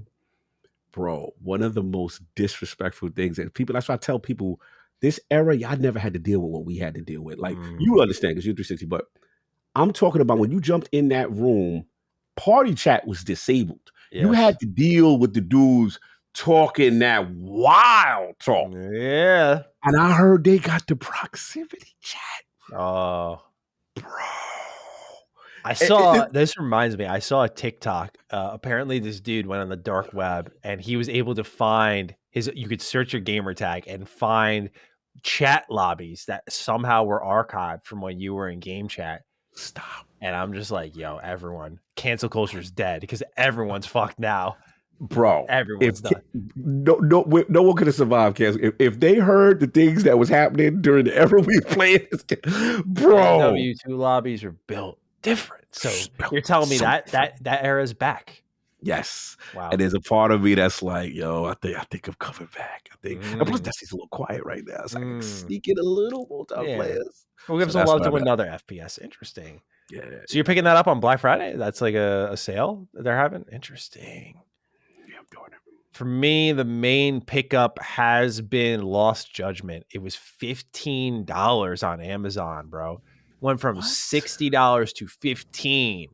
I was in the middle on Judgment. Like, I thought it was okay, but I never got to Lost Judgment because, again, I wasn't in a rush to play the sequel. When I saw it was $15, I was like, oh, brand new. I'm gonna hop right on that. So I got that off of Amazon. That's been my only pickup so far. And I don't know if I'll ever even get to it, but at $15, it was that's the price I'm comfortable paying. And if I do get to it, I'll be happy I did. But if I don't, it's $15. Like I'll be all right. But that's kind of what I've picked out thus far. Because like you, I have so many new things to play, and I'm continuing to play that I'm stacked right now. It's like I don't know if I really need to load up more on the backlog. So absolutely. That's what I've been looking at. But Ben, I got to throw it out there. I'm proud of you for picking up The Evil Within with its DLC. I don't think enough people talk about how good the first Evil Within is. You know, we're always seeking out that new survival horror game that harkens back to Resident Evil 4. Like, that game was it. And that game was really scary at times too. I loved the first Evil Within. Loved it. From story to gameplay. And it was a meaty game too. It was like a 16-ish hour game. Like everything about it had Resident Evil 4 energy. Love that game. So shout out to Ben for giving that one a try. If you were to pick anything out of that group, probably Psychonauts 2 or Evil Within. It's like the one I'm saying, like, get on that. I got to shout him out. Yeah, this is a great list. New Colossus. I love New Colossus. New Colossus is such a good story. I love it. So good. And then Hellblade, he's got a stash. He's got a nice haul. I like what Ben pulled. Yeah, he's got a good balance here too, because Hellblade and Wolfenstein 2 are really short. Those you could bang that out, both of them in a weekend if you really got your gamer on. But then like Evil Within's a little longer. Psychonauts 2 is about as long as you want it to be. Psychonauts 2 is a special game too, man. Like I don't feel like we go back to on how awesome we don't get enough. Yeah, doesn't enough credit. Love that game. Last question here. I thought this was interesting, and I wanted to see if you had thoughts on it, because I definitely do, but I thought you might find it interesting. Andy writes, "Hey Dukes, there are many similarities between Sony's GOW, God of War, and Microsoft's GOW, Gears of War.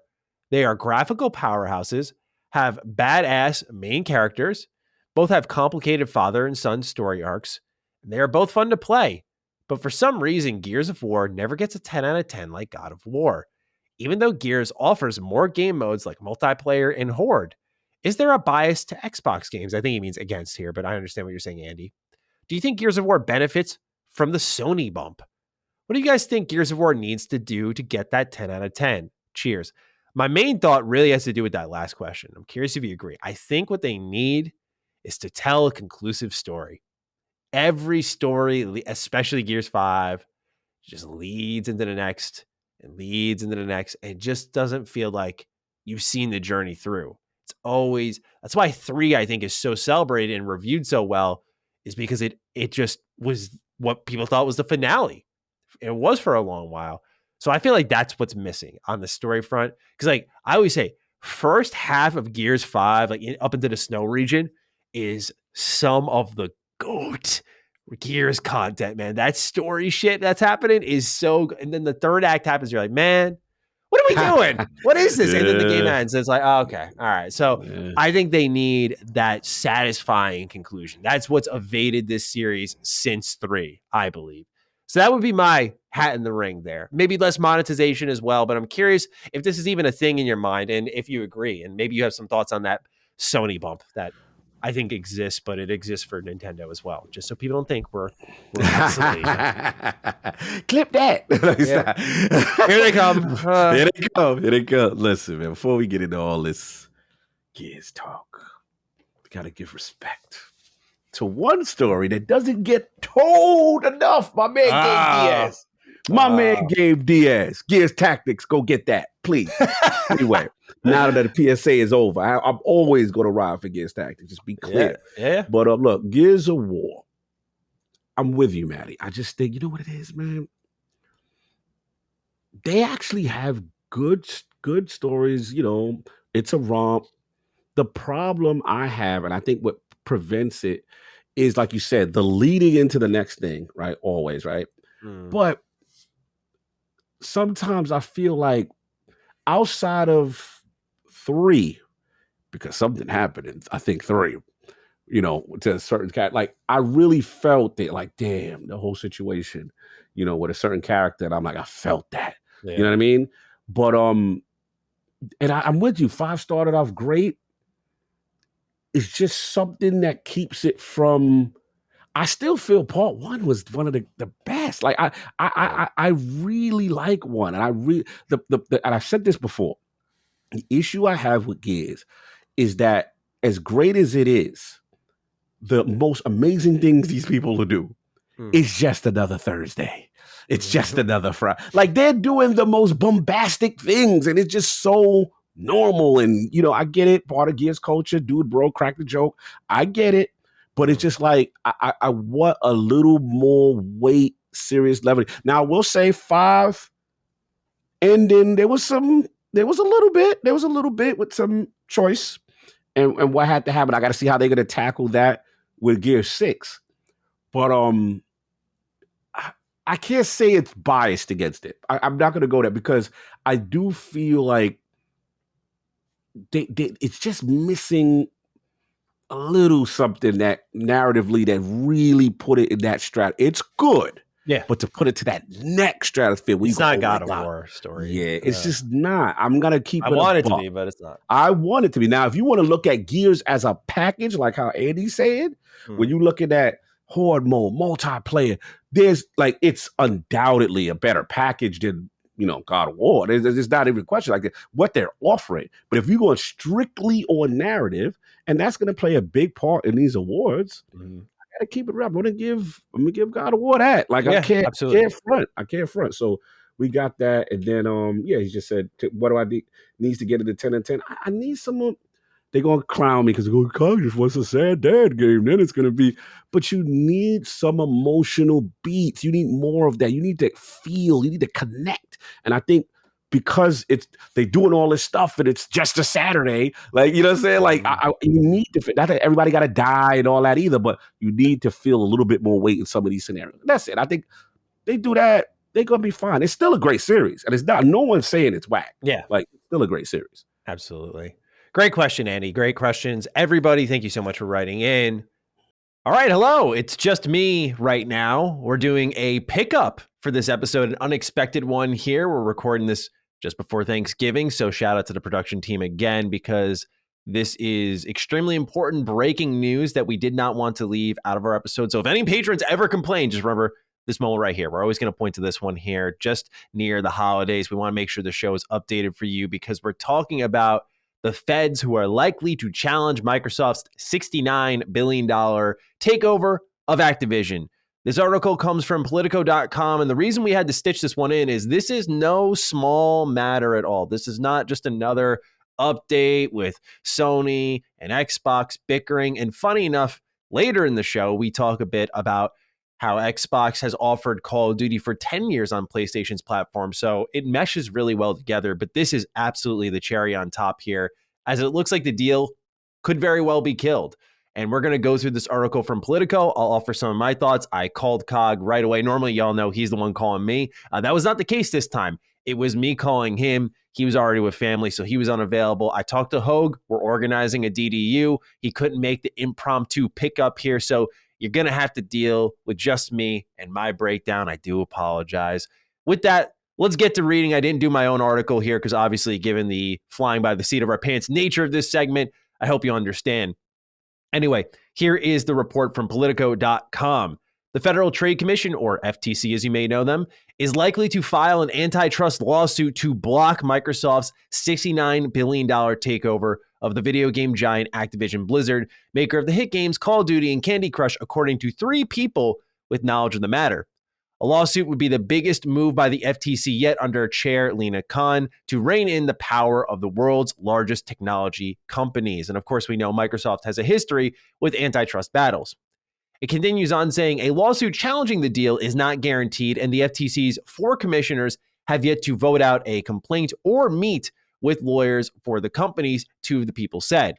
However, the FTC staff reviewing the deal are skeptical of the company's arguments, those people say. The investigation remains ongoing, but much of the heavy lifting is completed, including depositions of Microsoft Chief Executive Satya Nadella and Activision head Bobby Kotick. The people with knowledge of the investigation said, if the agency does move ahead with this case, it could come as soon as next month, said the people, all whom were granted anonymity to discuss a confidential matter.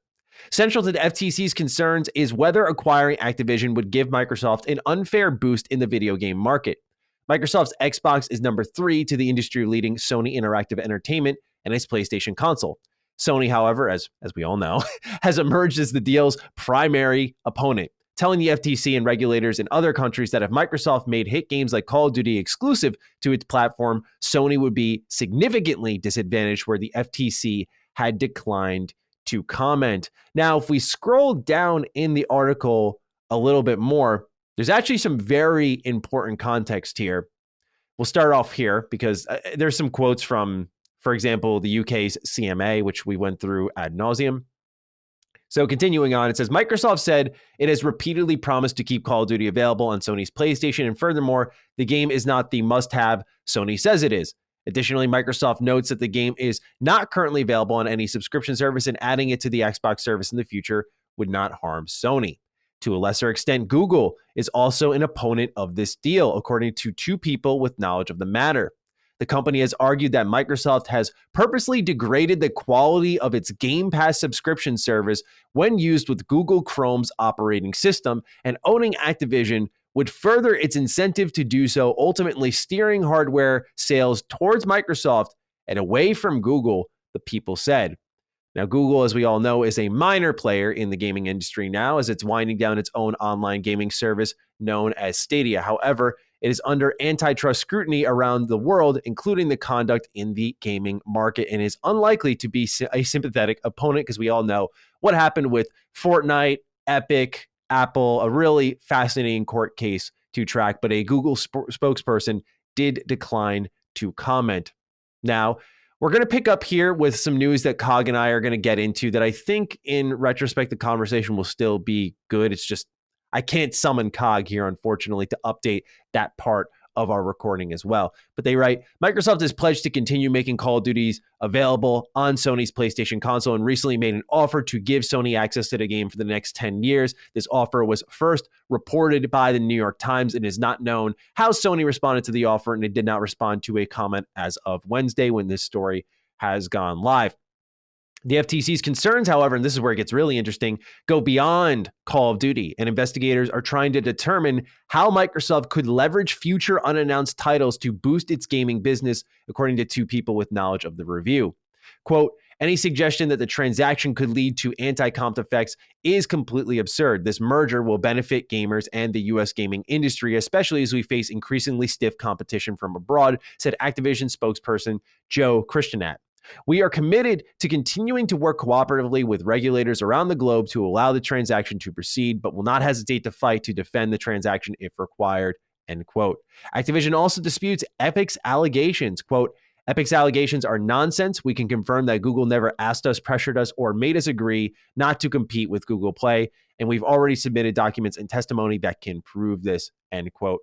Microsoft spokesperson David Cuddy said the company, quote, is prepared to address the concerns of regulators, including the FTC and Sony, to ensure the deal closes with confidence. We'll still trail Sony and Tencent in the market after the deal closes, and together, Activision and Xbox will benefit gamers and developers and make the industry more competitive, end quote. The FTC technically does not have to take any action at this point. Regulators in Europe and UK have also recently opened in-depth probes, meaning the companies couldn't close the deal until spring at the earliest, because one of the things we're going to talk about in this show is how, or we already did talk about it, is how the EU needs an extension on their decision. That won't be until April. It says that means if the FTC does sue, it would likely bring a case in its own in-house administrative court. The agency typically challenges deals first in federal court to block them with a temporary injunction pending a trial in its house court. Without the imminent risk of the deal closing, however, it would be difficult to get a temporary injunction. The companies have until July next year to close the deal without renegotiating the agreement. An administrative lawsuit filed later this year or in January would be unlikely to be resolved by July and could potentially force the companies to abandon the deal. So I know that was a huge write-up there. I appreciate your patience. I did say I spoke to Hogue a little bit. He pointed me to some of his tweets here. So like I said, let's start off at the top here, which is that the FTC has filed an considering filing an antitrust lawsuit that can block Microsoft's $69 billion takeover of Activision. And that would mean a pretty significant change in the course of where Xbox is heading. And Hogue says, yeah, I can't tell unlikely. Remember that in general, to get to a consent decree level, the FTC is going to prepare a complaint or suit as part of that process. He then follows that up saying, I do think there is a virtual guarantee that the FTC is going to seek concessions, but I've thought that for some time. No need to go either administrative or federal court if they can get what they want by other means, such as consent. Now, if you are a Defining Duke Ultimate listener, and this one you don't got to pay for, this was a free episode put out to your feeds where myself and Hogue sat down to go over what was happening with the CMA in UK and the Activision deal. But his memo there was much of the same here. He has always believed concessions would be sought out with the Activision Blizzard deal. Obviously, the $1 million question following this story is, will the deal shut down? Will it get closed? And that's always been a likely possibility here. That's something that I think a lot of us in the Xbox community seem to have pretended will never occur, that Sony's just whining in the corner and no one's hearing them out. The reality has always been, even before Sony really started to step up and put their foot on Xbox's throat, was this could shut down at any point. This is the biggest acquisition our industry has ever seen. It's going to go through a lot of scrutiny. It's definitely going to go through its phase 2 review, as we all expected. A lot of that has gone according to expectations, and the FTC, as we all know, has yet to get involved. However, as we'll talk about later with the 10-year offer, Xbox is clearly trying to make it a deal that goes through by all costs, like no matter what this deal has to go through. And obviously we're seeing PlayStation take the position of this deal cannot go through at all costs, to the point where there are more comments coming out from PlayStation today where they're even claiming Activision's deal could hurt developers and lead to price rising, which I don't even understand the train of thought on that one. But the point being is that the FTC can step in, can close this down. That's a reality Xbox fans need to start to digest, process what that looks like. And to me, what I find very interesting about Sony's arguments and how this has all turned out is much of what we're going to discuss later today, but I'm definitely going to say it here in this episode again, is I think Sony's playing a dangerous game here. And I think that the feds would be sending probably an incorrect message here. Not because, again, I've said this multiple times on record, I don't care if this goes through or not, just because I don't stake my excitement on what can be, it's what is. And I'm more excited about games that are announced than what could be through the Activision deal. Is it an exciting proposal? The possibility of like the back compat games come to the library if they revive that program. Obviously the dead IP that Activision is just sitting on and the Call of Duty workhorse that they've created. Like, yeah, there's a lot of positives just as a gamer that I'm excited about. But ultimately, what I'm excited about is what I know is coming. So I'm more excited about things like Avowed, Hellblade, et cetera, et cetera. But we need to understand that this can shut down. And the message the feds would be sending here is Sony's game and the way they climbed into the position of market leader, right? Which is buying the exclusivity of third-party titles, boning up your first party, is the way you handle business in this industry. And I think that's a dangerous move, strictly because to me, that makes this industry arguably worse. I say that because when you think about where PlayStation's at, they pretty much have set up a structure where it's time to engage in bidding wars. And during the 360 PS3 days, I think we kind of saw that at its height. We saw during the Xbox One era, Xbox tried to dip into that, like, yo, Rise of the Tomb Raider. Oh, we're doing what PlayStation doing. And people are like, no, not in the middle of a serious fam. Like, no, you can't do that. And so there's a lot of pushback there. And Microsoft reeled it in, and now day one Game Pass has kind of become their form of that type of exclusivity, right? But I think what happens is now if you shut this deal off, it tells Microsoft, take all that money you're about to spend, pay the $3 billion termination fee, by the way, to Activision. So Activision just makes out like a bandit here. And then you have this $60+ billion just sitting there. What are you going to go spend it on? They need to go use it. And so they're going to look at day one Game Pass deals.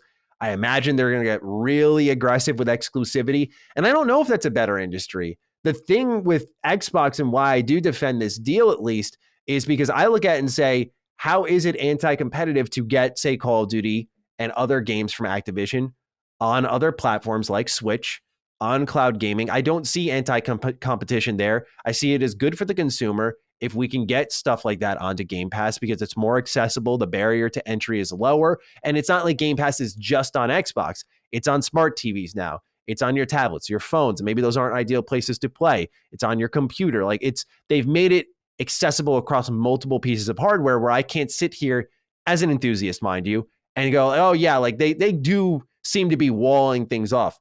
Of course, they are going to make exclusives through Activision. Why wouldn't they?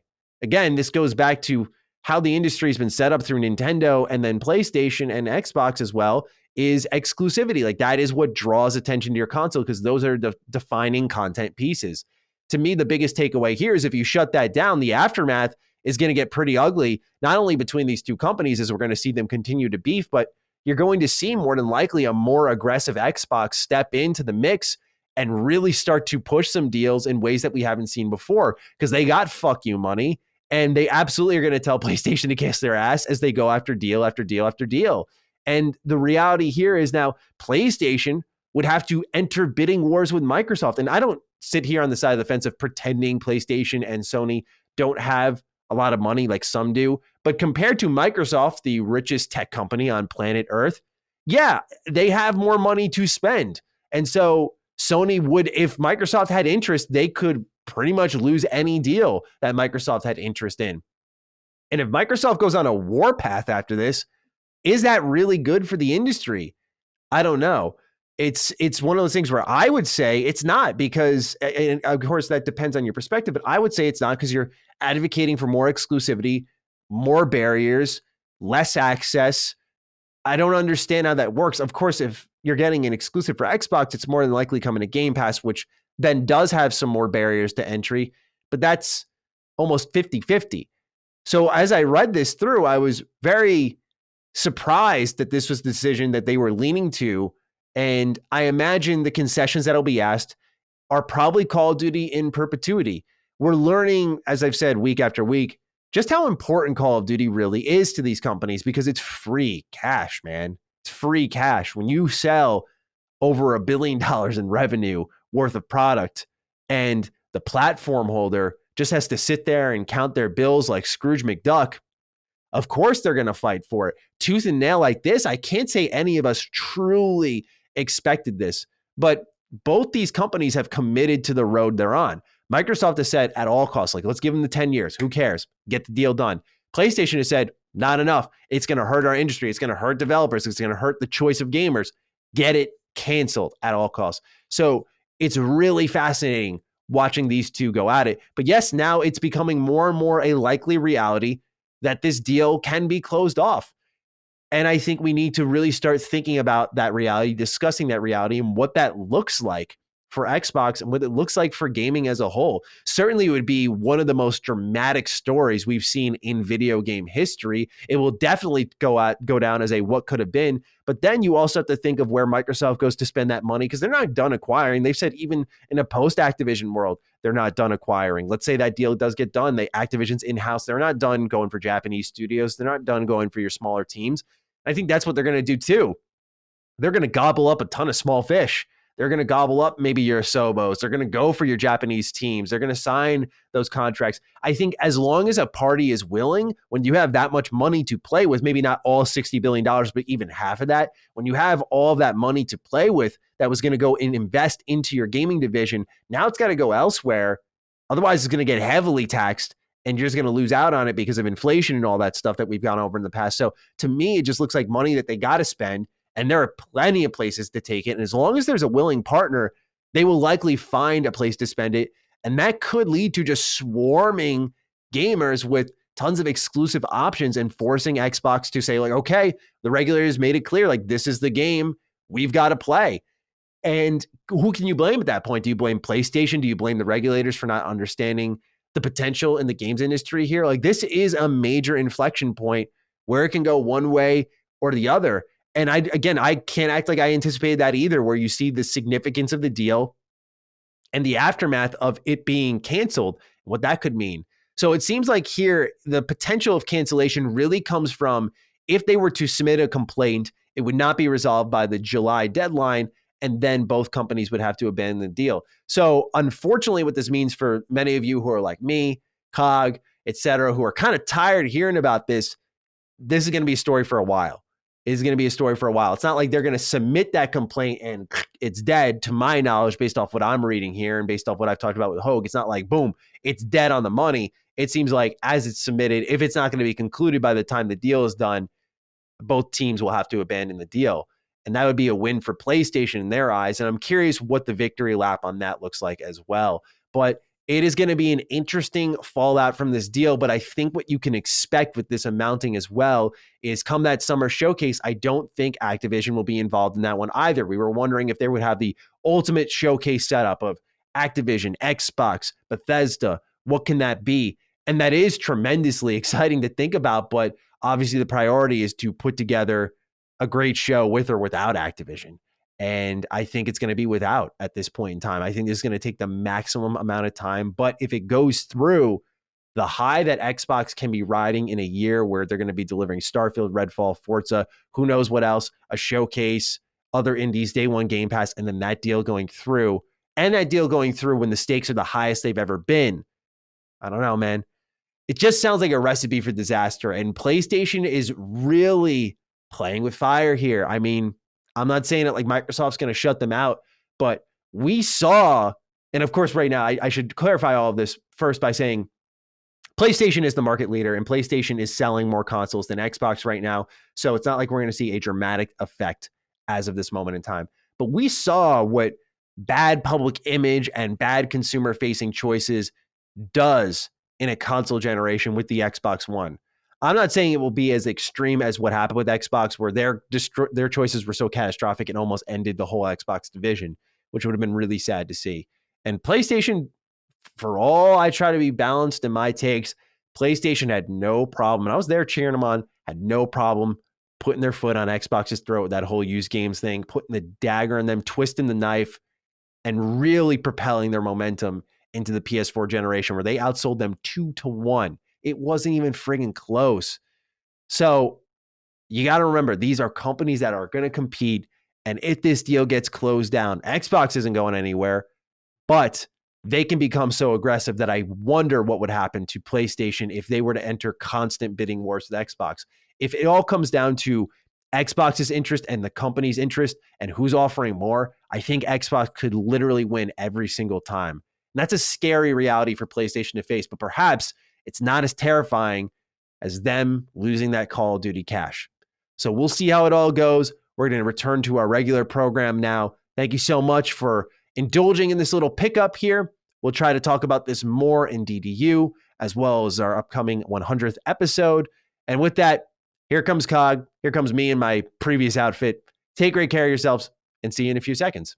Let's go through some of the news. We have a pretty interesting week here. Let's start off with the New York Times, where they have reported that Microsoft has stated as of November 11th, they submitted an offer to PlayStation to keep Call of Duty there for at least 10 years. They also state in October, Phil Spencer and co. made a trip to London with an Xbox, PlayStation, Switch, and other devices to show off Call of Duty and other games to illustrate a dynamic market. That is a funny mental image that we will talk about. That is a funny mental image, though. We will talk about that. As of now, PlayStation's only submitted comment in the report comes from Chief Executive of Sony Interactive Entertainment, Jim Ryan. In a statement, Jim says it was, quote, not true, end quote, that Sony has misled regulators. He also states that Microsoft was a, quote, tech giant with a long history of dominating industries, end quote, and that, quote, it is highly likely that the choices gamers have today will disappear if this deal goes ahead, end quote. Cog, I want to give this to you. Where do you want to begin with this talk? 10 years. Let's get right to it. Sure. November 11th. Remember the initial thing was the deal was inadequate by Jim Ryan. He felt like, hey, what is it? What was it? Was it 3? Was it? It was going to extend it another 3 years to make it 7 or what it was? Yeah. Right. So that was inadequate. Look, this is a move, in my opinion. When I look at the number 10, right? Microsoft's trying to get this deal done. Yeah. They're trying to get it. Yeah, they're trying to get in front of the. To me, that is a concession before a concession to say, hey, we offered you this now. You said it was inadequate. We offered you this. Look, regulators, we offered them that. Now, what I thought was interesting is Sony's response was they declined comment. So the timing of the decline comment from November 11th between that and now leads me to believe that Sony still is trying to block this deal. Yeah. That they are not willing to accept the 10, right? So they're going for it all. Yeah. And in my opinion, that's the sense I get. It seems like it's changed now than when we said it was leverage. Now it's like, oh, they want to stop it. They want to block it now. Yeah. Now that to me, 10 years, in my opinion, is more than enough. Now, here's the thing where it could get interesting for Sony. Let's hear it. You reject a 10-year deal, right? Now it goes to regulate. My man, you know where I'm going. I didn't think of that, but that's a really good point. And the regulator said, you took 10. Like, you know what? All we really was going to ask them was for 6 or 5. Now you're going to take this 5. What's going, like, if it back, this is, I respect Sony. This is a go for broke, all or nothing, all stops to block it, right? If you block it, okay, right? Yes, we did it. It's not going there. You know, Microsoft has the eggs on their face and the money that's lost, and, you know, it is what it is. But if it goes through and they have on, see, this is where Microsoft, I feel, in my opinion, comes off looking a little strong. Is that they offered you 10. The regulators say, oh, that's way more than we would even thinking about doing that. And you could put yourself in a bad position if this backfired. So we got to see how that plays out. Yeah. That's going to be interesting. And then, what was it? The last point? It was just that, you know, obviously Jim's, you know, saying Jim things, you know what I'm saying, in reference to, like, I know what he doing. Like, he's funny to me, you know what I'm saying? But it's just like, you know, it's so, you know, they're dominating, the choices of gamers will disappear. This is what gamers choices would disappear. Yeah, that's where I wonder that they'll be losing out here, because when we talk about the Minecraft treatment, I don't think that's just like wording. That's a proof of concept that we have, which is it's on all platforms. There are spinoffs on other platforms.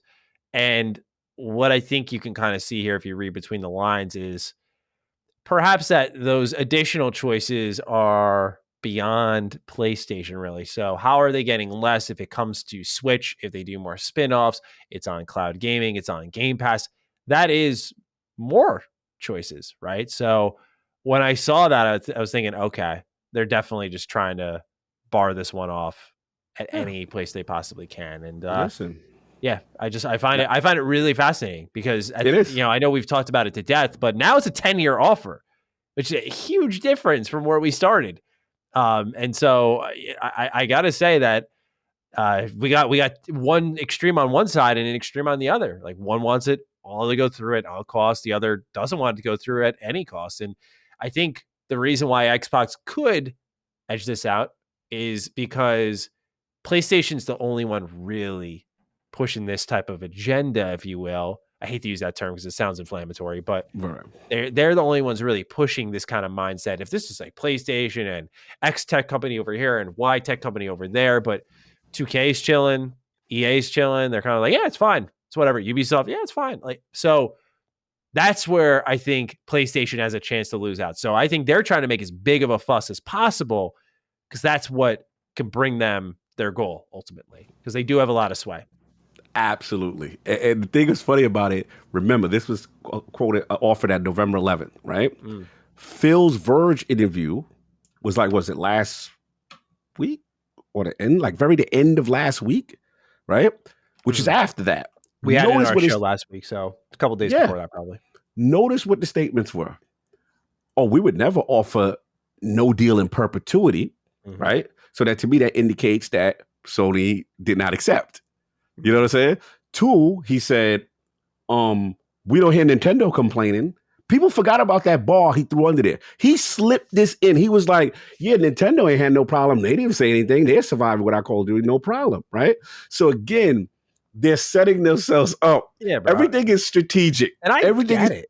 I get it. I mean, we're talking free money when you think about it. When this game makes over $1 billion and you're a platform holder and you're looking at 15 to 16 million copies sold roughly at $60, $70 a pop. I mean, dude, that is just, and they're just collecting 30% platform fees. Like, they're just chilling. They're just like, yep, thank you. Yep, thank you. Thank you. And just taking their money. Thank you.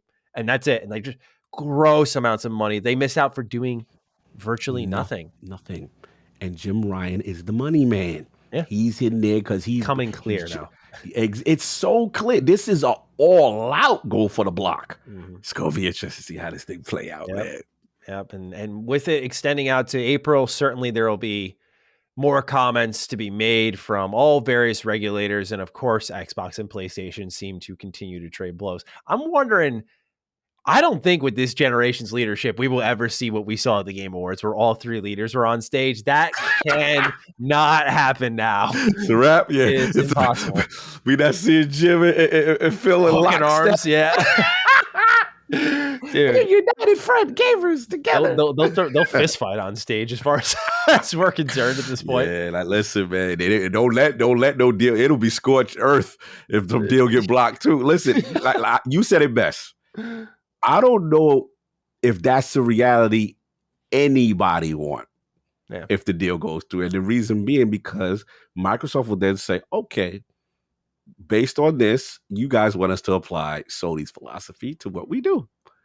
It will be exclusives being locked down. There will be a whole different energy. And I don't know if that's where I want it to be. I kind of like the strategy they have, selfishly. I admit. Yeah. I like the Game Pass strategy. I like where it's going. And it's still going to be beneficial for gamers long term because, PlayStation would still keep it. It would still be the Minecraft treatment. You know what I'm saying? And then Switch and other platforms can get it. They're going to want to put it on all the right. It's going to make it grow. So, yeah, we'll see what happens, man. Very, very interesting. Indeed. As we go. Indeed. I'm sure we'll have more. So we'll move on to number 2.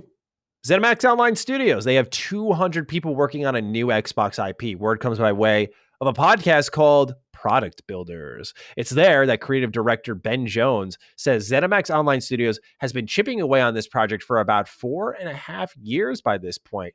Not much else is known about this project, but the team continues to support Elder Scrolls Online as it just received its 36th base game update, including a new DLC called Firesong, which is centered around protecting the legacy of the Bretons. So this is one to keep your eye on for sure, because ZeniMax Online Studios is pretty good as far as I'm concerned. But given the 4.5 year development cycle, we're about half a year away from your AAA development cycle. And so this has to be one that you have to think is like ready to be shown soon, because they mentioned in the interview that they've heavily invested in it too. That means important to this. And that doesn't mean that Microsoft couldn't at some point just go like, yeah, cancel it. But 4.5 years, if it's a new IP, obviously those things take a bit longer. But this would say to me it's another MMO, just because those do take much longer to make. Because like, you think about like the stories they tell in there, and there's like 8 origin stories in SWTOR. Like, it's insane. So I do think we should expect that, but 200 people is no small workforce here. And I'm very excited again, because I think ZeniMax Online Studios is in that underrated section. Like, Elder Scrolls Online is very popular, so you can't say they're underappreciated. Like, I think Arcane's older games were underappreciated, underrated, everything under, and they didn't get that public attention, that sales that they deserved. But with ZeniMax Online, I just feel like we don't talk enough about how they had their, I don't want to say a 76 moment, but they dropped base Elder Scrolls Online in 2014, and it wasn't well received. I remember it was getting like 6s and whatnot. People were kind of saying, it's not bad, it's just really boring. It feels lifeless. It feels like a shameless cash in off of Skyrim. And that's a tough act to follow up. Skyrim is a generational video game, and people wanted more of that. So they come back a year later with Tamriel Unlimited, and it was just off to the races from there. Like, I always thought the game was good, but even in my original review, I said, like, yeah, it needs more here. Tamriel Unlimited drops, and they just kept hitting home runs with their updates. Like, anything you wanted in this game, like they did one Tamriel, which is one of my favorite updates in a video game ever. They said, hey, if you're level 1, your friend's level 50, y'all can still get together. Exactly what the game needed. They focused on making it more, because the DNA of the game had enough Elder Scrolls, like traditional Elder Scrolls energy and mechanics, where like playing in first person, you could feel like you were playing Skyrim in a way, like its art style and everything. It evoked that. Where 76, it's a tale as old as time now, it feels, but like that's exactly what it was missing. So I feel like Elder Scrolls Online always was really good, and now it's in its best state as they continue to just pour updates into this thing endlessly. It's a hard game to keep up with, and it gets overshadowed by, understandably, Final Fantasy XIV. So this is one I'm keen to learn more on because they probably understand Elder Scrolls 6 is coming up.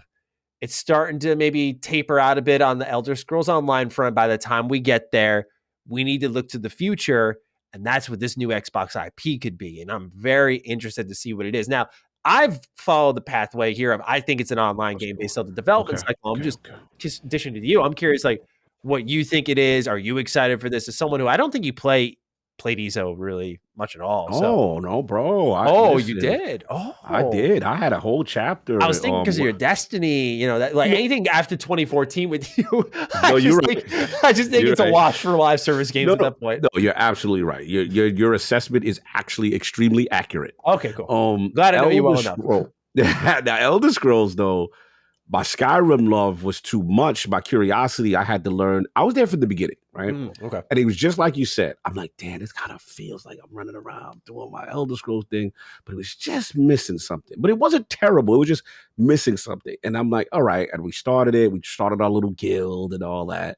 And we had fun. But I was just like, all right. And I stepped away from it. Then the Tamriel update came out, and all the quality of life issues that I had, like you said, because what happened is if you go away, your man is like level 30 something or whatever it is, and you come in, you're not really contributing. So that helped. I'm like, now they're doing quality of life. Now they're making me do these things that's going to enjoy the extend the longevity of the game and the missions. And they kept coming with the content and they added on to the map. And I'm like, yo, these are classic, you know what I'm saying? Morrowind level like areas and this. And I'm like, oh, really, this is good. Nostalgia wisely. I had to stop because it was so good. I cannot.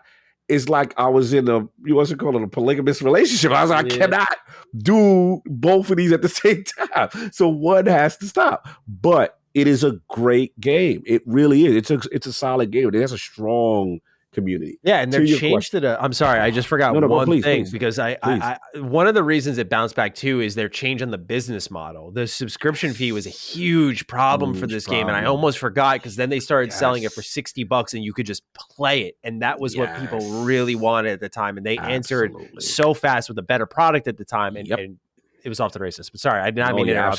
That was really huge. That's a huge detail, very important detail. And the fact that after they did that, then next gen mid-generation refreshes came out. The game started to look even better. The frame rates. I'm like, oh my God, beautiful. Now I'm like, I'm playing this at 60. This is looking great, right? You know what I'm saying, kind of thing. So that's what really made me, stick with it even longer. But to this is exciting. Listen, that team, that's a good team, man. Yeah. That's a good team. You talking about 200 people, 4 or 5 years, they ready to show. They ready. So I'll lean towards you. I think, they probably stay in their online pocket. I mean, Xbox would love them to stay in their online pocket, most likely. But I'm curious to see what they got cooking next, man. I'm hyped. I'm actually hyped about it. I did not know about this. This excites, because there's a part of me was like, they probably going to do.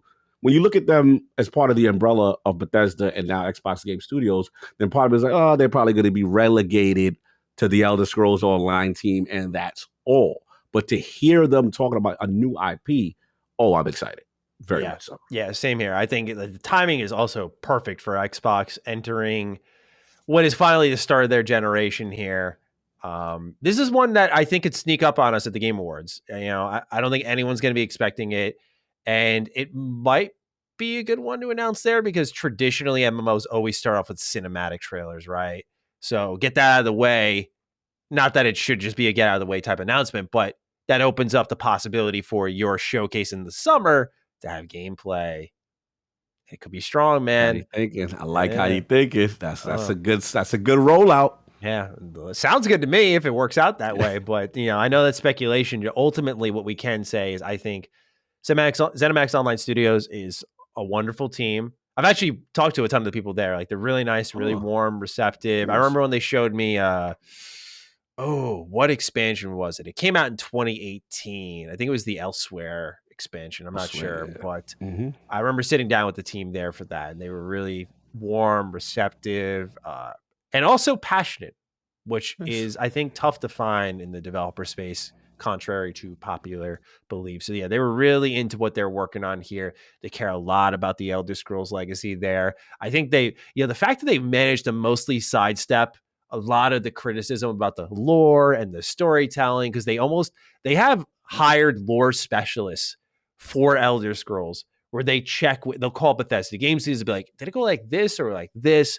They'll check their lore experts. I'm like, that's awesome framework right there for they care. So I'm excited to see them kind of be let loose. Like, we don't got to pick up the phone and call Todd and be like, hey, Todd, so did the Dragons go to war this year or something like that? None of that. Like, it's over.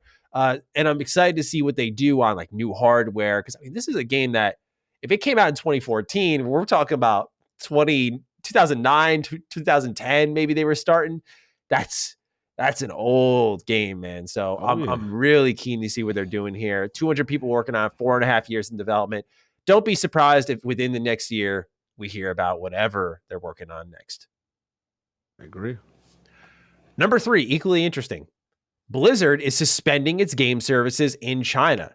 Here's what they write on their investor blog. Quote, due to the expiration of the current licensing agreement with NetEase on January 23rd, 2023, this will include World of Warcraft, Hearthstone, Warcraft 3 Reforged, Overwatch, the StarCraft series, Diablo 3, and Heroes of the Storm, while Diablo Immortal and the co-development / publishing agreement for that is covered under a separate agreement. The rest will be pulled. The two parties have not reached a deal to renew the agreements that is consistent with Blizzard's operating principles and commitments to players and employees, and the agreements are set to expire in 2023. We will suspend new sales in the coming days, and Chinese players will be receiving details on how this will work soon. And then the upcoming releases of the World of Warcraft Dragonflight, Hearthstone March of the Lich King, and Season 2 of Overwatch 2 will proceed later this year.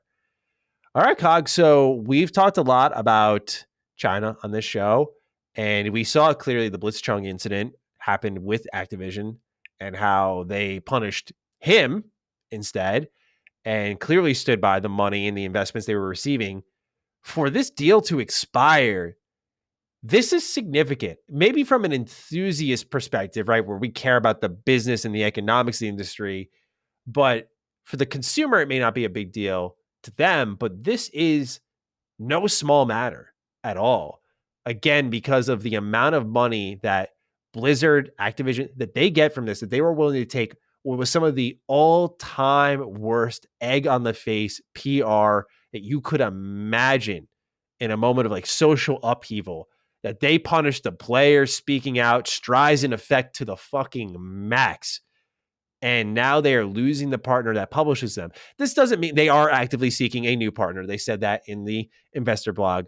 But Cog, I want to pass it to you and get your thoughts on the significance of this deal, or am I overreacting? This is a big deal. You know what I'm saying? Like a huge, 14-year partnership. Mm-hmm.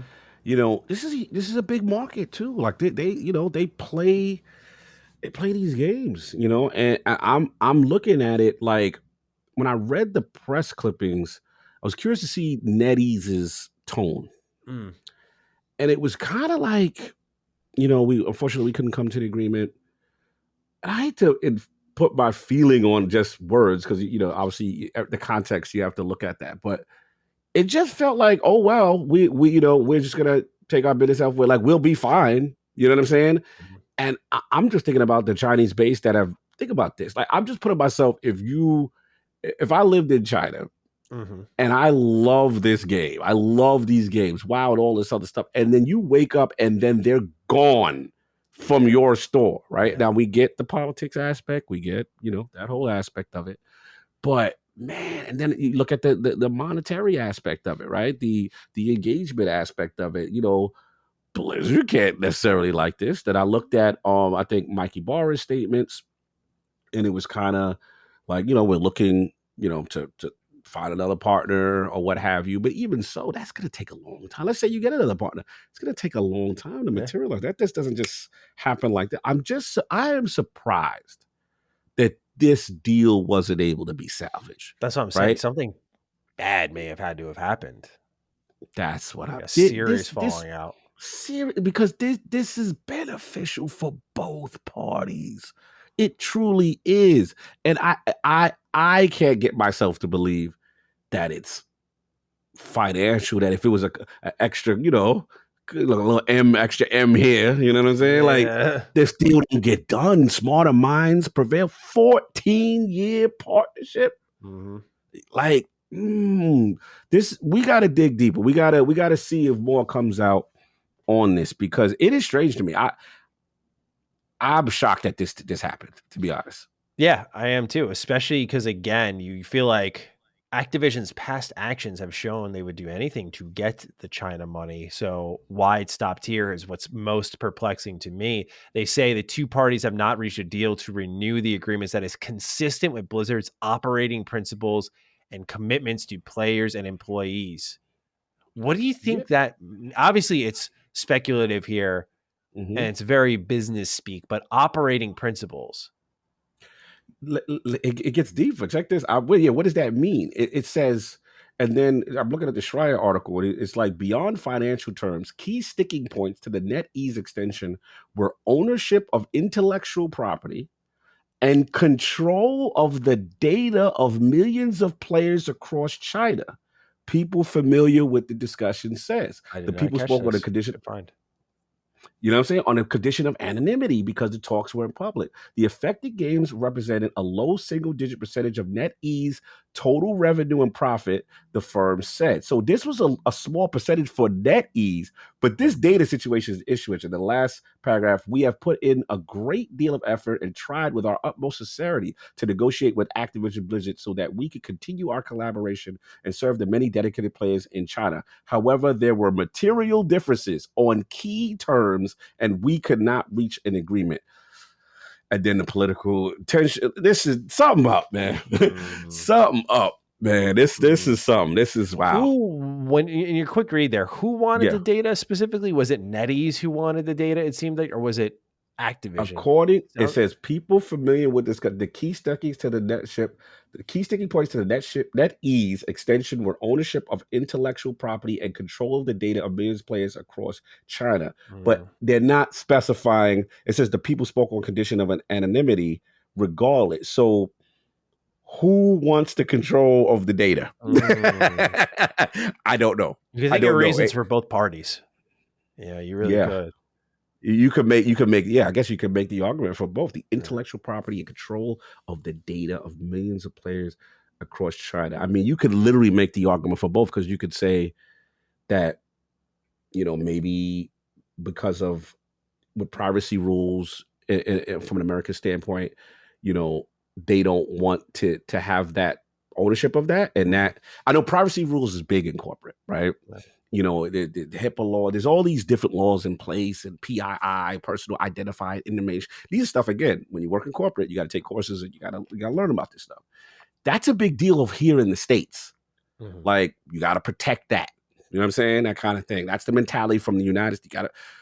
And I know there's global laws, HIPAA and stuff, that all other countries have to have similar mindsets and thought processes. And then we know about the political culture of China, right? And they handle it. So I'm with you, bro. This is deeper than rap to me. There's more here, and this, it's gonna come out. It's gonna come out. But and then people speaking on anonymity, it's gonna come out. This is more than just the money. This is and again, that intellectual property and this data stuff. We gonna get some more nuggets on it when we see the reporting. But 100%. So Activision will sprint to find a solution to this, because they have, I think, more to lose than probably NetEase does in this regard. Like, they need a partner in China. Again, their actions have shown they want that money. And I mean, the mobile game market is there, but what we don't see a lot of people talking about when I was reading up on this, I'm glad you brought up the Schreier report, because I missed that, probably because it was paywalled. But no one really thinks about the impact this could have on Xbox and how they were. We just covering a couple of weeks ago that they were searching for partners in China, and they clearly felt they missed a bag with Genshin Impact, which they had the opportunity to lock down. They didn't. And so I imagine a key part of this relationship with Xbox and Activision was probably leverage in China. With that falling apart, obviously it's not going to make Xbox not want them anymore, but you'd have to think that was a piece of the puzzle there, like the mobile game reach that Activision has, the monetization they have there, and how you could work in a deal there yourself, or obviously collect money from that region beyond any independent game developers that you seek out from China. So I think that's something we need to consider long term, that if this isn't solved by the time the deal closes, it's probably a priority at the top of the list for Xbox and Microsoft to figure out. Completely agree. I think that's a good call. And I think that, if I'm not mistaken, my game was at Naraka Blade Point. Yeah, that was Is a NetEase game. Yep.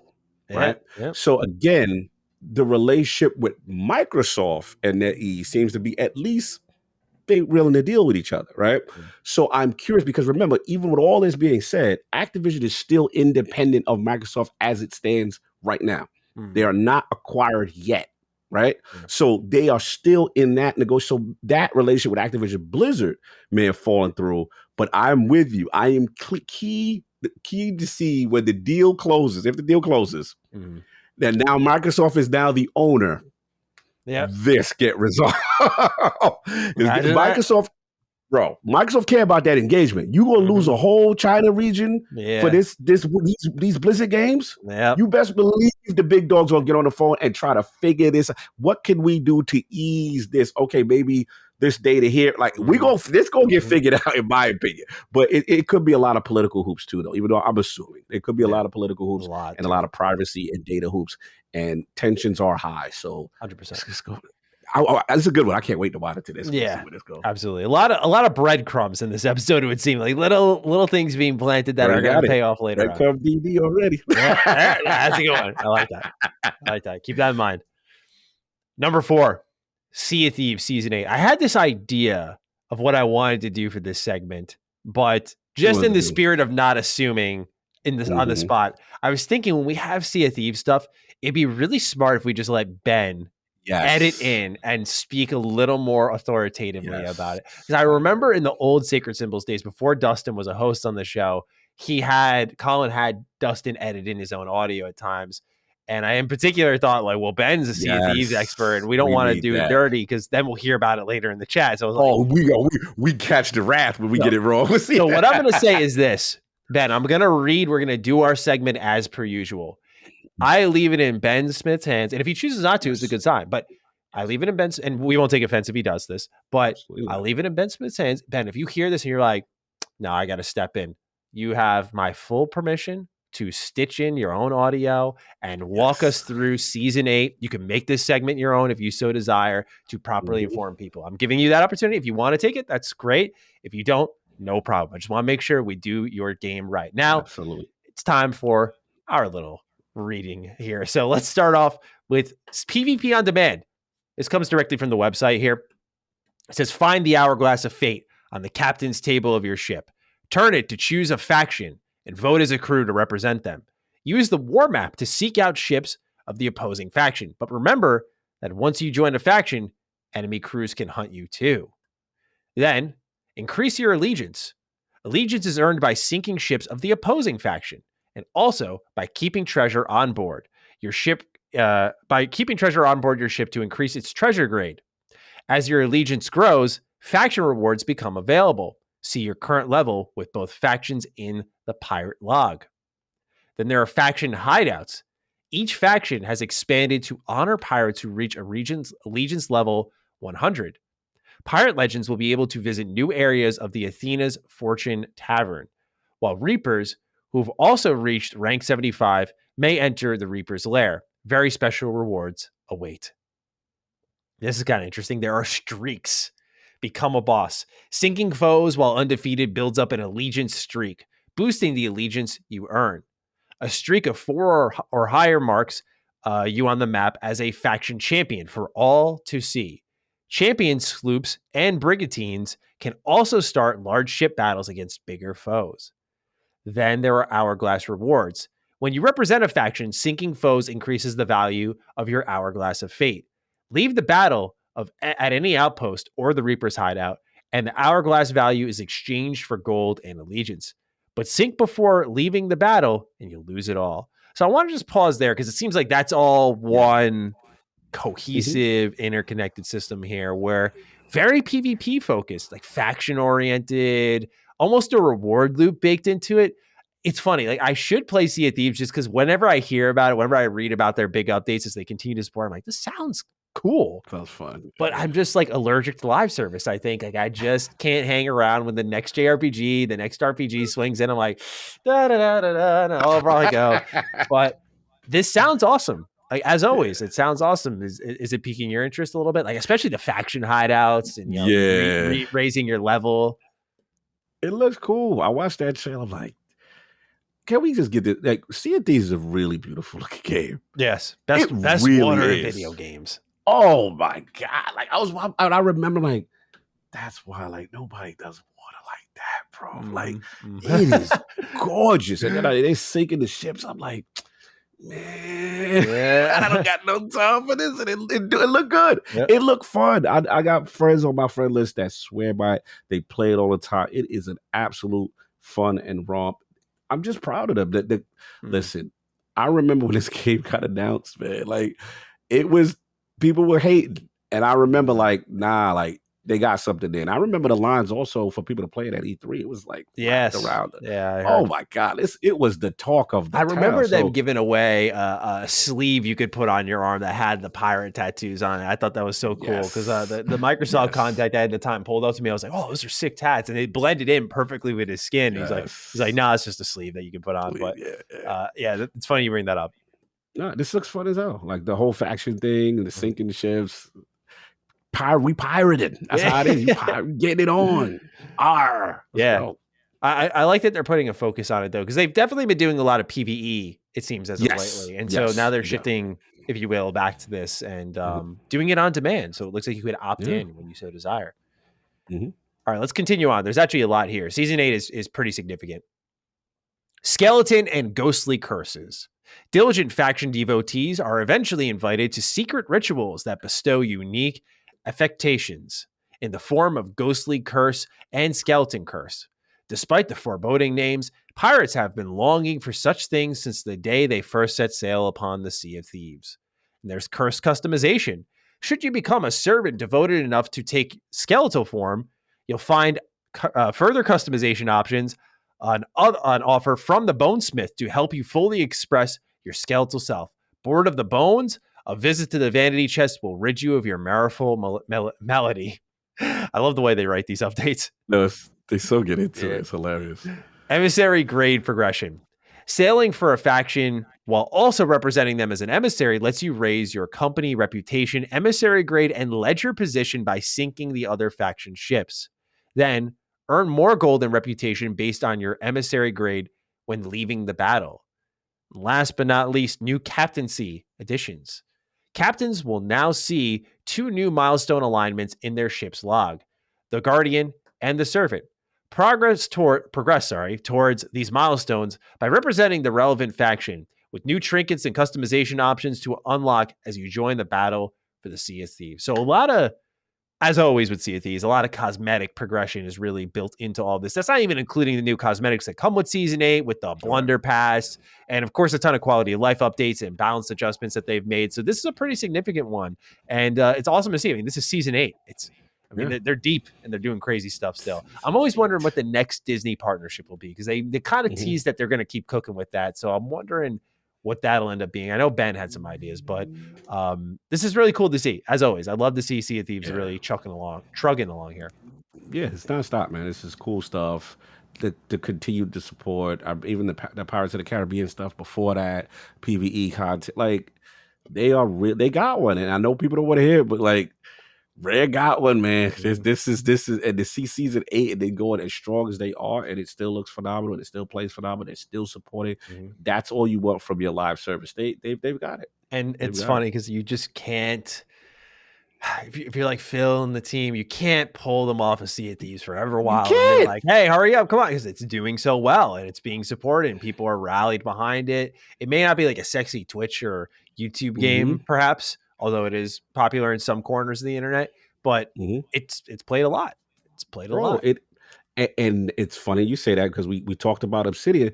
What is Obsidian going to have to do with Grounded? Because Grounded is not that it's Sea of Thieves, though. Sea of Thieves is the traditional, more traditional live service, but Grounded in its infancy has shown that it's got staying power and people love it. And you just can't get that team to walk away. But all right, on to something next and no more Grounded content. Yeah, like You see what I'm saying? It's you're a victim of your own success, and now, So I think that this is where it's at. I know people want Everwild very soon, but bruh, Sea of Thieves is popping out here. I understand the demand for Everwild, right? Like I get it. I'm keen to see. I missed the Rare era completely. Like I didn't play much of Conkers. Like my most experience with Rare was probably Jet Force Gemini. I love that game on Rare Replay. Battletoads. Like those are the main ones I played. But I don't have that strong connection with like what made them special. And some argue like that era is just completely gone. Like obviously a lot of the leadership is not there anymore. That was the same back then. And I know it was like a special time for them. But I'm just keen to see like what is a modern single player Rare game? Like, what is that? And I agree. I'm hoping that we still can get that answer, although it seems like it's at least 2 to 3 more years off. Yeah, I agree. And I do want the answer to that question. I think people who love that studio for its roots, they deserve to have one of those style traditional games come back. That's why Everwild did appeal to me. I'm like, okay, what's going on? Yeah. What's serious? And then I'll see if you don't hear nothing about it.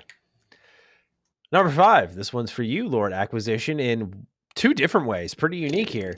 Volition. They've officially become part of Gearbox following the release of Saints Row, which did not perform all that well. Separately, Gearbox now owns the Risk of Rain IP and teases a very special passion project, is what they call it, in collaboration with Risk of Rain developer Hapu Games. So, Cog, you have a company in Gearbox here, not really only getting a studio as a part of the Embracer family, but also an IP and working with a team. And Risk of Rain is a great fit, by the way, for Gearbox, just given the loot and shoot nature of their games with Borderlands. But now they're working with Hapu Games on something special. I could see like a Borderlands crossover there. But what do you make of Volition with this one? We saw them drop Saints Row. My thoughts on them are not positive, and the game did not do well. So now they're a part of Gearbox. They're being shifted into this workforce. What do you make of their future, and what will they be relegated to a support studio, perhaps? I'm a little concerned. I mean, when was it? The Embracer CEO is just publicly out saying, "Yeah, this was a huge disappointment. This was not up to expectation. We expected more," and they were very vocal about it. And the funny part is, we expected to make money. Yep. He literally says money in his. I've never seen it.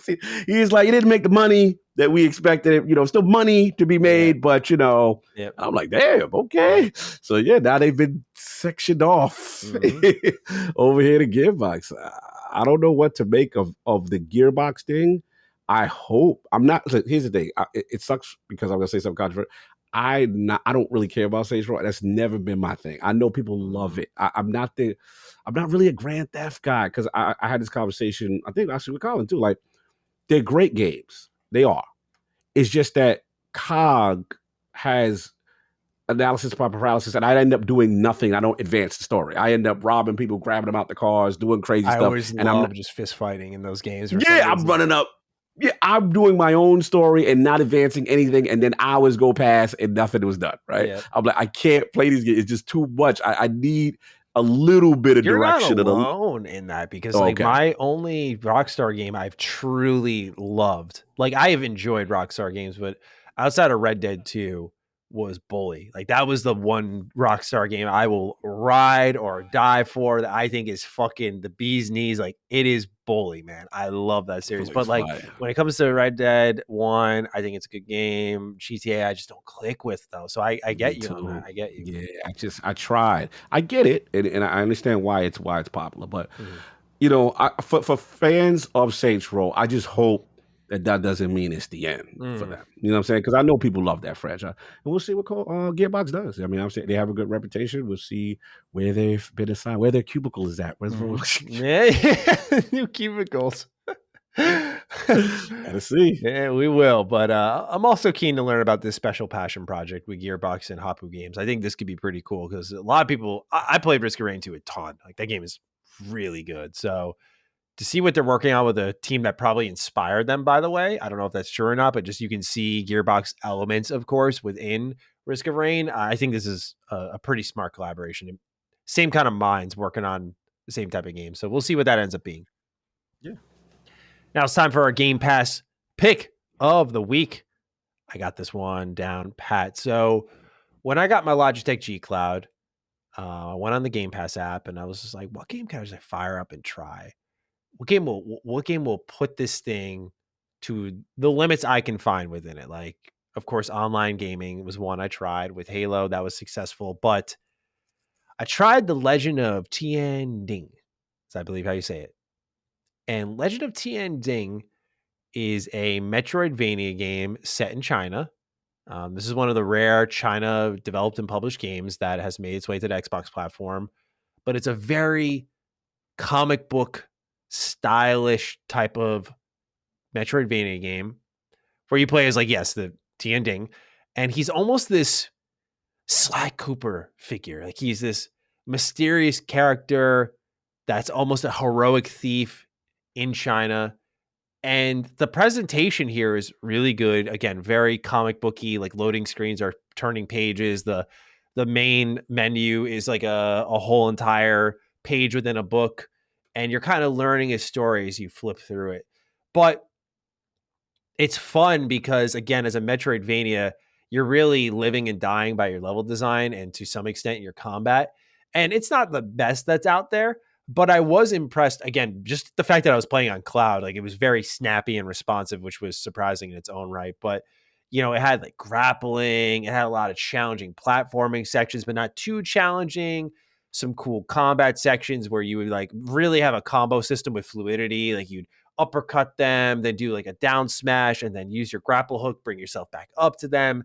There was some stringing there that was involved, some tough creative boss fights. Like it's not an amazing, perfect Metroidvania game, but certainly an underrated one. Another underrated indie just sliding in day one on Game Pass. And I think if you're a Metroidvania fan out there, you should give this one a look. It's a quick one. I think it's about 5 chapters long. One chapter took me an hour and a half. So you can beat this within like the 10-hour range, I would imagine. The only complaint I have is like the cities that you're in within China are really imaginative and beautiful. And like the first dungeon in the game is all sewers. And it's like, man, I want more of that. But I love the kind of story that they're telling here about this guy who's kind of fighting up against the politicians and corrupt business owners of China, and how they tie in like the Japanese police force to all of this. Like it's a really interesting story. It's told from a perspective that I think only someone who lived in China could tell. So I thought it was a really interesting game. And I think people should check it out if they're, again, looking for a solid Metroidvania game here with a lot of style, a lot of flair. You'll find it here. And I thought it was really cool. Yeah, it looks cool. I remember seeing this. I do remember this game. I like the art style. Yeah, it's awesome. I really like. Yeah, it you might get me with this one. Yeah. You might get, because I know I ain't got no time, but yeah, it do look cool. It looks cool, man. That's the thing with Game Pass. Yeah, that was cool. I streamed it. I didn't even download it. I said, let me just try this out. And an hour and a half flew by like that, and I was like, that's pretty good. I had to stop for reviews of Scorn and a couple other things that were coming out at the end of October. But was it October? I forgot when it was, but I was busy with reviews and I had to drop it for a little bit. But yeah, this game is awesome, and I do recommend people check it out. It definitely passed those early impression tests for me.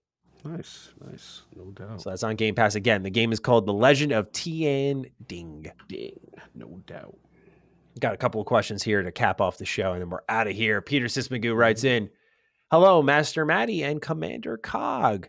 Want to get your take on the new Need for Speed Unbound game. I haven't been excited for a new entry in the franchise in years, but the upcoming Criterion-developed title has piqued my interest.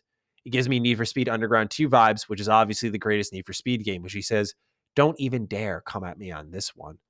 Will you play it? Are you excited for it? I think the perfect amount of time has passed since Forza Horizon 5's launch that this might be a hit for EA, commercially at least. Thank you for all your hard work, Dukes. It does not go unappreciated. Thank you, Peter. We appreciate you. I'm very interested in this game, Need for Speed Unbound. I actually think it looks really awesome. I know we talked about it with Jez a little bit, but I just wanted to resurrect the conversation as we're a bit closer and give you a gut check. I know it's coming out on the day of your Lord and Savior, Marvel Midnight Sun, so the competition is steep, but let's say that game didn't exist. Like, what would you be feeling about Need for Speed Unbound? I played a lot of Forza Horizon 5, but you played it even more than me. So I'm just wondering, like, given that you seem to have a love for those types of racing games a bit more, if I'm excited, I have to imagine that COG is at least interested in this one. It looks cool. Okay. It looks all cool. right. Yeah, I go for it. I was like, I was trying to hate on it and trying to make it like you're looking at that, but nah, because of Midnight Suns. But nah, it looks cool. And I see the ASAP Rocky. That kind of gave me, I don't know why, even though it's completely different. It kind of gave me like a Def Jam kind of feel on certain things with just the way they marketing on certain aspects. I like the art style. I want to look. The franchise has some potential. We all know that. There was some that are hit and miss. Yeah. But this was one, and in the arcade style racer. Yes. Is COG. Yes. So that's why they got my sensibility. So yeah, I'm gonna peek. I don't know if I'm jumping in. Gonna peek. Wait for them reviews. Wait for Maddie to give me the thumbs up. I don't know if I'm going to review this one. Oh yeah, you gonna be playing something else, But anyway, I don't know. They're ghosting me right now. We'll see. But what I'm hoping, this is my mindset. Okay, even if it's amazing, it's EA, and I like that it's EA now. Because that means that I can miss the zeitgeist, and it can just float on in the game. So I can be patient. You are correct, bro. Midnight Suns, high on life. You were a busy Callisto, man. Yeah, bro. Somebody business. Someone's not surviving, and then you throw this looks cool, but it's not going to get me this take stop from the other 3 to 4. Then just announced today, I am so finished. DBO just announced their new adventure and new character in December 15th. I'm like, no, then Destiny got the nerve. Yeah, the new season for us, December. Stop it. Yeah, I'm finished. I am literally finished. I got to give us time for our families, man. December's supposed to be the chill out, right? It's supposed to be like, oh, you used to be like, that one game missed November. It comes out December. All right, I'll play you. Bro, there's like 5 games for me. I am It's killer, bro. It's absolutely killer, especially because in January it doesn't slow down. In January we have like 4 or 5 games coming out right off the rip. Like our vacation window is like this tight this year, man. It's this tight. Like for me, it's High on Life comes out, cut off, and I'll see you in the beginning of January probably. And then there's a race because it's like I'm like, yo, I have to get Pentiment done and this done because now here comes Evil West. And I got to get Evil West done now because here comes this. Yeah, and then you got to get those last minute game of the year squeezes in, bro. There you go. Bro, it's rough this year. Yeah, in a good way, but it's just, man. It's good. It looks cool. It looks really good. I am interested. Absolutely. But I might have to wait until y'all get your Game Pass situation together. And then I'll come back. Let's see. What was a recent one that I know we talked about Battlefield, but there was an EA game that made its way to Game Pass recently, and I don't know why. Remember Mass Effect was another one. I knew I was. That was like 5-6 months after, right? Yeah, but it was like 5-6. Bro. All right, so we'll see you in June. It seems. Yeah, see you in June. Something tells me you'll be busy by then, though. But I don't know. We'll see. If it's in Game Pass, that's one thing about Game Pass. I can always try you. You always try it. I can always fire you up. I can always download you. I can always throw you in the cloud. I don't have to be home. Also, that's what I love about when it's in Game Pass. I'm gonna try it. There's no way I don't. But it's just again the timing. The timing is just awful right now. Thank you for writing in, Peter. Nevitz is our last write-in of the show. Duke Boys, why does FedEx hate me? Every time I have ordered a Steelbook this year, not only do they delay its arrival, but they bend and damage it too. Ooh. Thankfully, Best Buy and GameStop have replaced these no problem. But what is FedEx doing? Do you guys have any delivery horror stories or FedEx nightmares? Yes, Death Stranding. I hate that that's at the end of the show. That was so good. Oh, slander! I had to do it. You dropped that so well. I thought you were talking about the game. I'm like, what is he? Oh, he means the actual game. I was like, when did he order it? I thought he played on Game Pass. Don't worry, guys. I'm gonna finish it. I started getting back on my Steam Deck. The reason why I had to slow down is actually I had to get I'm getting so many games on my Steam Deck. I had to get a new SD card, the external. So I got my boy. I'm about to do the terabyte joint for the Jimmy Friday. Champagne treatment. Deck ready. Jimmy Champagne, shout out to he's Steam ready. He's got me the accessories. I got the deck that he told me. I'm ready to rock. But look, for FedEx, bro, what I do, I mean, not that it's gonna solve your problem. I don't never have it delivered to the house. I always have it delivered at a drop-off point, and I've had better experiences there because sometimes when you have them leave it at the crib, some things happen. You know what I mean? I've had horror stories. People, it don't remain at the crib. You know? So, they drop it outside and then it's the wolves season. You know what I'm saying? So, yeah, I've always done that and I've had better success, but that's awful if they're bending your steel cases, bro. That's pretty bad. The only thing I can think of is I saw a Ring video. My dad sold a pair of drums one time, and when they were delivering it, like someone just had to have been fucking pissed that day because this dude was like grabbing the drums and just heaving them and throwing them. I'm like, bro, what are you doing, man? Like, and it was caught on camera, face, everything. The man was finished. My dad ended his whole ass career. No, I didn't, but like, it was just watch me end this man's whole career. Yeah, just straight up. Like it was like, oh, he got the footage and everything, and so he got his money back. But like, yeah, the guy was just like, well, he even just tossed it. Yeah, tossing onto the stairs, onto stone stairs. Like that's just wild, disrespectful. Yeah, wild. And I think I've been lucky mostly with my deliveries, but I think what annoys me the most is when someone takes a decent sized package and they put it right against your front door.